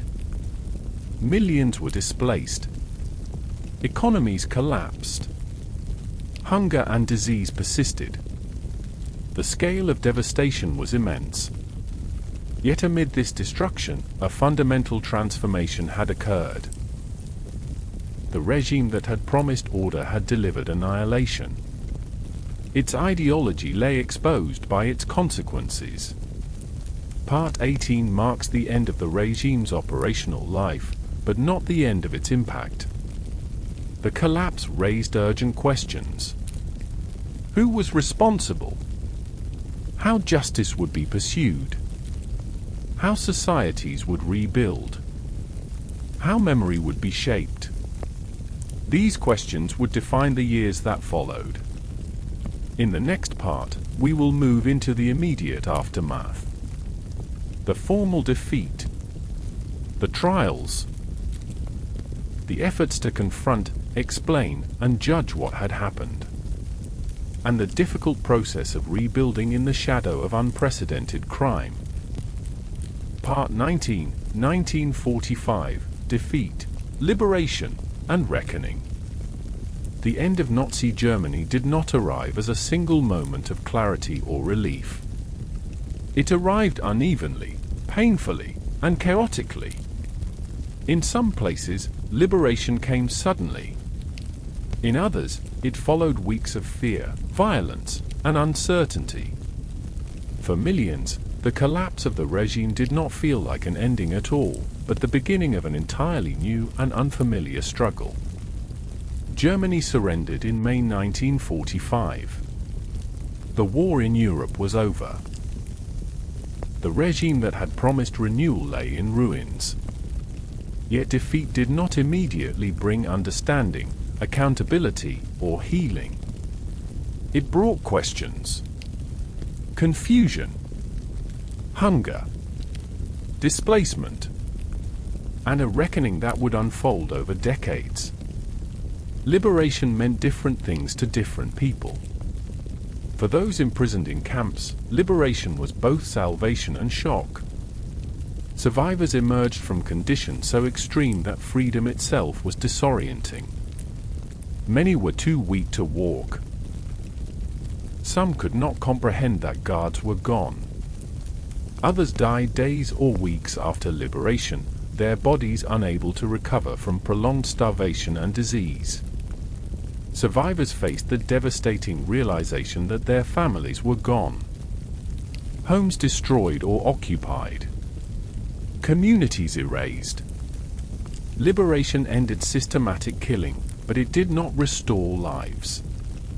For civilians in occupied Germany, liberation was often experienced as collapse rather than rescue. Cities lay in ruins. Infrastructure was destroyed. Food supplies were critically low. Millions were homeless. Authority had vanished. The Nazi state had controlled every aspect of life. When it disappeared, there was no immediate replacement. Law enforcement collapsed. Civil administration was fragmented. People relied on improvisation to survive. Fear did not vanish with surrender. Many Germans feared retaliation. They feared occupation forces. They feared exposure of crimes. They feared hunger more than judgment. Rumors circulated wildly. Some fled. Others hid. Many waited. The occupying Allied forces faced an enormous challenge. They were not only military victors. They were now administrators of a shattered society. Their goals were complex and sometimes conflicting. Provide immediate relief. Prevent chaos. Pursue justice. Rebuild institutions. Prevent future aggression. These goals did not always align smoothly. One of the most urgent tasks was humanitarian relief. Millions were displaced. Refugees crowded roads and camps. Former forced laborers sought to return home. Survivors searched for relatives. Food shortages were severe. Disease threatened to spread. Allied authorities prioritized stabilization. Emergency food distribution. Medical care. Shelter. Restoring basic services. These efforts saved countless lives, but resources were limited and needs overwhelming. At the same time, the question of responsibility loomed. The world now confronted evidence of crimes on a scale previously unimaginable. Camps had been liberated. Documents seized. Survivors testified. The extent of mass murder, forced labor, and systematic brutality could no longer be denied. The issue was not whether crimes had occurred. It was how to respond to them. The Allies made an unprecedented decision. Rather than executing defeated leaders summarily or ignoring accountability altogether, they would pursue legal judgment. Trials would be held. Evidence presented. Defendants allowed to speak. This decision was not universally accepted. Some argued that the crimes were too great for legal process. Others feared that trials would legitimize perpetrators by granting them a platform. Yet the decision stood. In late 1945, an international tribunal convened to prosecute leading figures of the former regime. The trials focused on crimes against peace, war crimes, and crimes against humanity. These categories were themselves significant. They reflected an attempt to define new moral and legal boundaries for the modern world. The proceedings revealed the inner workings of the regime in unprecedented detail. Documents traced decisions. Testimony exposed coordination. The bureaucratic nature of the crimes became unmistakable. Defendants employed familiar defenses. They denied knowledge, claimed obedience, shifted blame, minimized responsibility. The argument that individuals were merely following orders was confronted directly. The tribunal rejected it. The trials established a principle that would echo far beyond Germany. Individuals could be held accountable for actions taken within a state system. Bureaucratic role did not absolve moral responsibility. This principle mattered. Yet the trials also highlighted limits. Only a small number of leaders were prosecuted. The vast majority of those who participated in or enabled the system were never tried. The scale of involvement made comprehensive justice impossible. This reality created tension. Within Germany, denazification began. Former party members were screened. Institutions purged.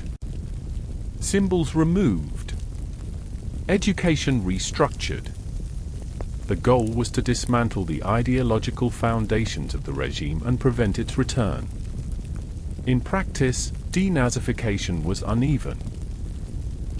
The need to rebuild society clashed with the desire for accountability. Skilled administrators, engineers, teachers, and professionals were in short supply. Many had been party members out of necessity or opportunism. Removing everyone with any connection to the regime would have paralyzed reconstruction. As a result, many individuals were reintegrated. Some minimized past involvement. Others reinvented themselves.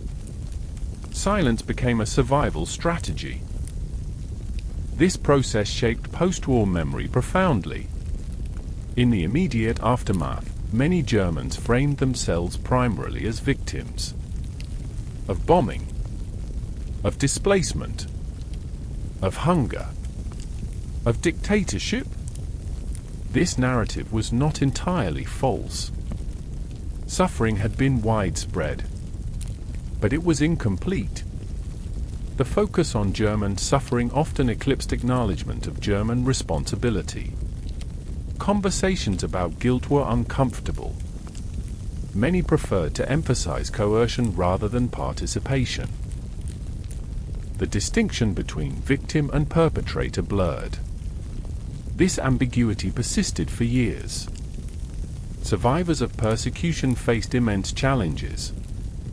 Displaced persons camps housed millions who could not or would not return home. Anti-Semitism did not disappear with the regime's collapse. Many survivors found their homes occupied or communities hostile.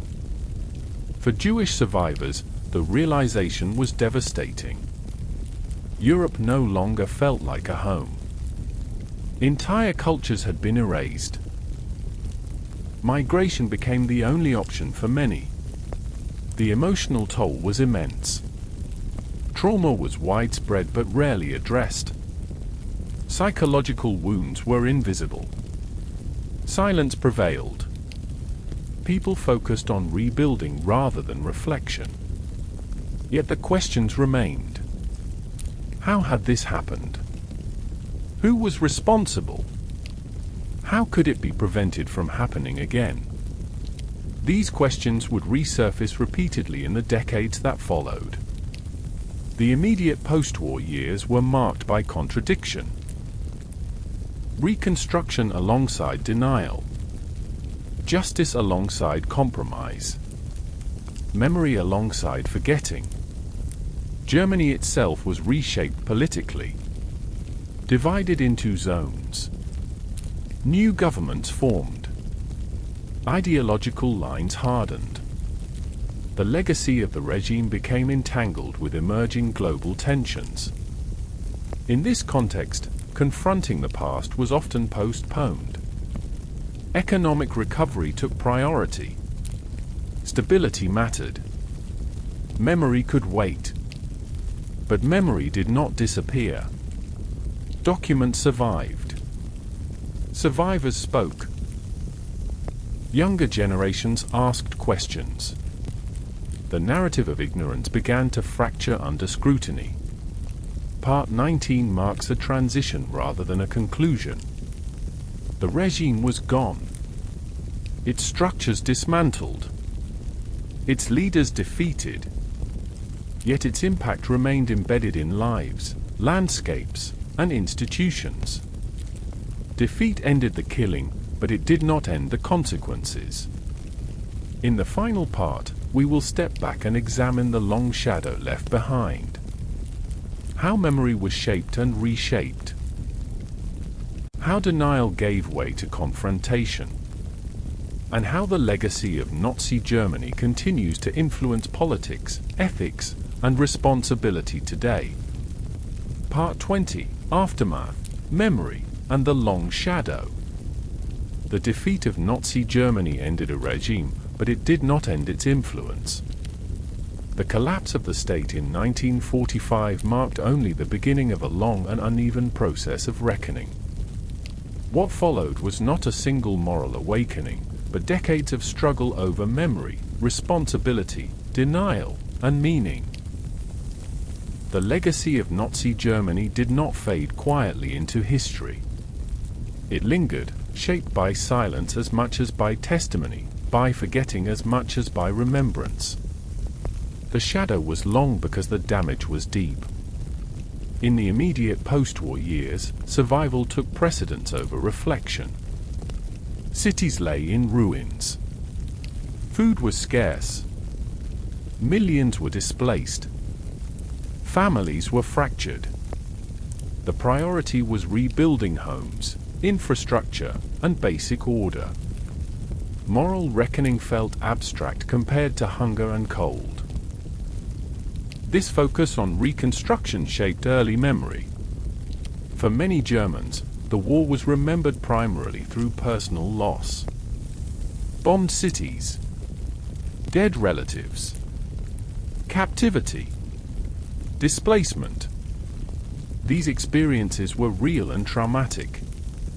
Yet when they dominated memory, they displaced other truths. The suffering inflicted by the regime on others receded into the background.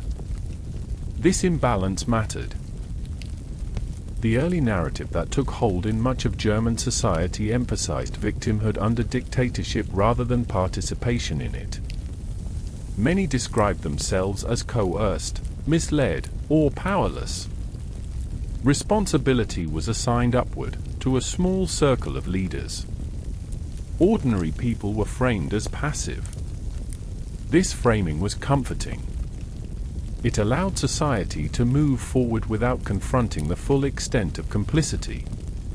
It reduced moral burden. It simplified a complex reality into a manageable story. But it was incomplete. The legal reckoning that followed the war reflected similar tensions.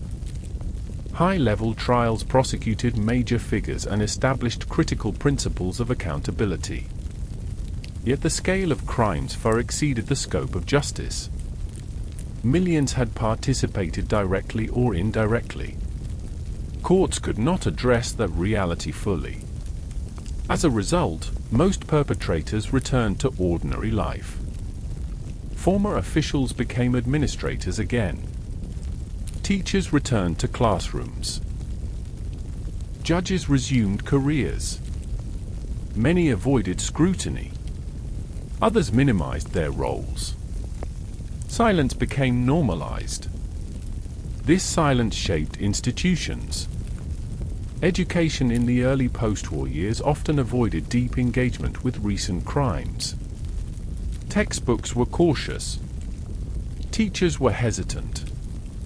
Students learned dates and outcomes, but not responsibility. This avoidance delayed confrontation. Survivors of persecution experienced this silence as a second trauma. Their suffering was acknowledged selectively. Their voices were often marginalized. Restitution was slow and incomplete. Recognition felt conditional. For Jewish survivors, return to German society was often impossible. Anti-Semitism persisted. Communities were gone. Trust was shattered. Many chose to leave Europe entirely, seeking safety elsewhere. The erasure of Jewish life was not undone by liberation. It became part of the continent's new reality. As decades passed, generational change altered the landscape. Children born after the war grew up surrounded by unanswered questions. They noticed silences, gaps in family stories, inconsistencies in public narratives. As they matured, many began to ask what had happened and why it had not been discussed openly. This questioning marked a turning point. Younger generations challenged the idea that the past could be set aside. They demanded accountability not only from leaders, but from society as a whole. They scrutinized institutions, examined archives, conducted research, spoke publicly. This process was often painful and contentious. Families confronted uncomfortable truths. Parents were questioned. Teachers were challenged. Heroes were re-examined. Denial gave way to defensiveness, and sometimes to acknowledgement.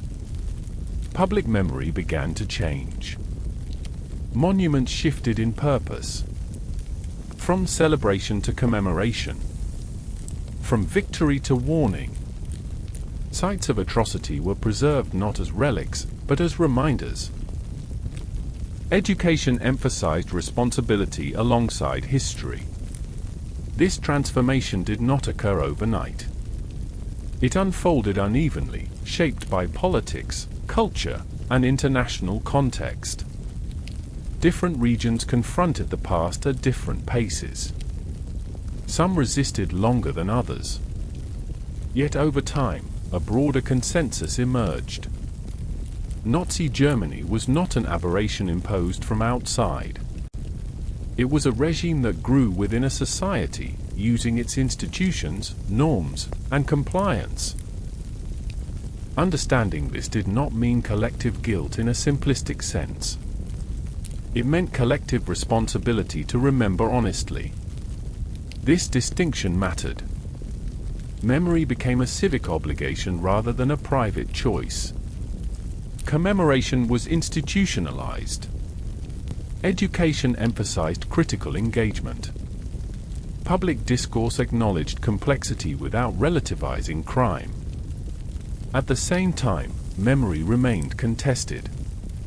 Extremist movements attempted to reinterpret the past. Denial and minimization resurfaced periodically. Economic anxiety and political polarization created fertile ground for distortion. The past was invoked selectively to serve present agendas. These struggles reveal that memory is not static. It requires maintenance. The long shadow of Nazi Germany extended beyond Germany itself. The crimes committed reshaped international law. Concepts such as crimes against humanity entered global consciousness. Human rights frameworks were strengthened. The idea that state sovereignty did not excuse mass violence gained traction. These developments were direct responses to what had occurred. Yet even these frameworks faced limits. Genocide and mass violence did not disappear from the world. The promise of never again proved aspirational rather than absolute. Each new atrocity forced renewed reflection on the lessons of the past. The legacy also shaped political culture. Suspicion of unchecked authority. Emphasis on constitutional safeguards. Protection of minority rights.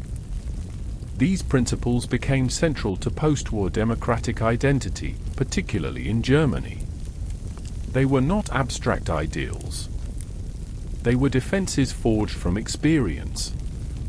This does not mean that democracy became immune to erosion. It means that memory informed vigilance. The most enduring impact of Nazi Germany lies not only in what happened, but in how it happened. The regime did not rely solely on violence. It relied on law, bureaucracy, compliance, and gradual normalization. It exploited fear and desire for stability. It rewarded adaptation and punished dissent. It made extraordinary crimes feel ordinary through repetition. These mechanisms are not unique to one time or place. This realization is uncomfortable. It challenges narratives that locate evil only in distant others. It forces recognition that modern societies possess the same capacities for harm under certain conditions. Remembering Nazi Germany, then, is not about fixation on the past. It is about understanding the present. The long shadow persists because the questions remain relevant. How does exclusion become policy? How does fear override empathy? How does obedience replace judgment? How does bureaucracy dull conscience? These questions are not historical curiosities. They are warnings. Memory serves its purpose only when it is active. When it resists simplification. When it acknowledges complexity without excusing harm. When it honors victims without instrumentalizing their suffering. The final legacy of Nazi Germany is not only destruction. It is responsibility. Responsibility to teach honestly. To challenge denial. To recognize early signs of dehumanization. To protect institutions that safeguard pluralism. To refuse the comfort of silence. History does not repeat itself mechanically. but patterns recur. The past does not dictate the future. It informs it. This series has traced a trajectory from instability to dictatorship, from exclusion to genocide, from conquest to collapse. It has shown how ordinary structures enabled extraordinary crimes. How choices accumulated. How silence mattered. The story does not end neatly. There is no closure that balances loss. No lesson that guarantees prevention. Only the ongoing task of remembrance and responsibility. The shadow remains long not because the past refuses to fade, but because its consequences continue to shape the world we inhabit. Understanding that shadow is not about dwelling in darkness. It is about ensuring that clarity, not comfort, guides our memory. This is where the story ends. Not with resolution, but with vigilance. As we come to the end of this series, it is important to pause. Not to summarize facts or recount timelines, but to sit quietly with what has been revealed. The history of Nazi Germany is not only a record of events. It is a study of how ordinary structures, ordinary choices, and ordinary people can be drawn into extraordinary harm. This story does not ask us to imagine monsters. It asks us to understand systems. Across these 20 parts, we followed a path that did not begin with genocide or war. It began with instability, fear, resentment, and the desire for order. It moved through legality, bureaucracy, conformity, and silence. Step by step, the unthinkable became normalized, and normalization made escalation possible. What makes this history so difficult is not only its brutality, but its familiarity. The institutions involved were modern. The language was administrative. The participants often believed they were doing their jobs, protecting their families, or preserving stability. Catastrophe emerged not from chaos alone, but from coordination. This does not lessen responsibility. It deepens it. Remembering this history is not about assigning guilt to the present, nor about treating the past as an isolated moral failure. It is about recognizing patterns. How fear narrows empathy. How exclusion can be framed as protection. How silence can feel safer than dissent. How legality can be used to justify injustice. The victims of this history were not abstractions. They were families, neighbors, children, communities with names, traditions, and futures that were erased. Their absence is part of the story. So is the survival of those who endured and carried memory forward when silence would have been easier. If there is a responsibility that remains, it is this: to resist simplification, to refuse comforting myths, to understand that vigilance is not dramatic, but quiet and ongoing. It lives in institutions that protect rights, in language that resists dehumanization, and in the courage to question when conformity feels easier. History does not demand that we live in constant alarm. It asks that we pay attention. The past does not warn us with sirens. It whispers through patterns, incentives, and small compromises. Listening requires patience, humility, and honesty. As background historian, I leave you not with answers, but with awareness. The knowledge that what happened was not inevitable, and that prevention is not a single act, but a sustained practice. Thank you for staying with this story. Not because it is easy, but because it matters. Until next time, rest well, and carry the lessons gently but firmly forward. Background historian out.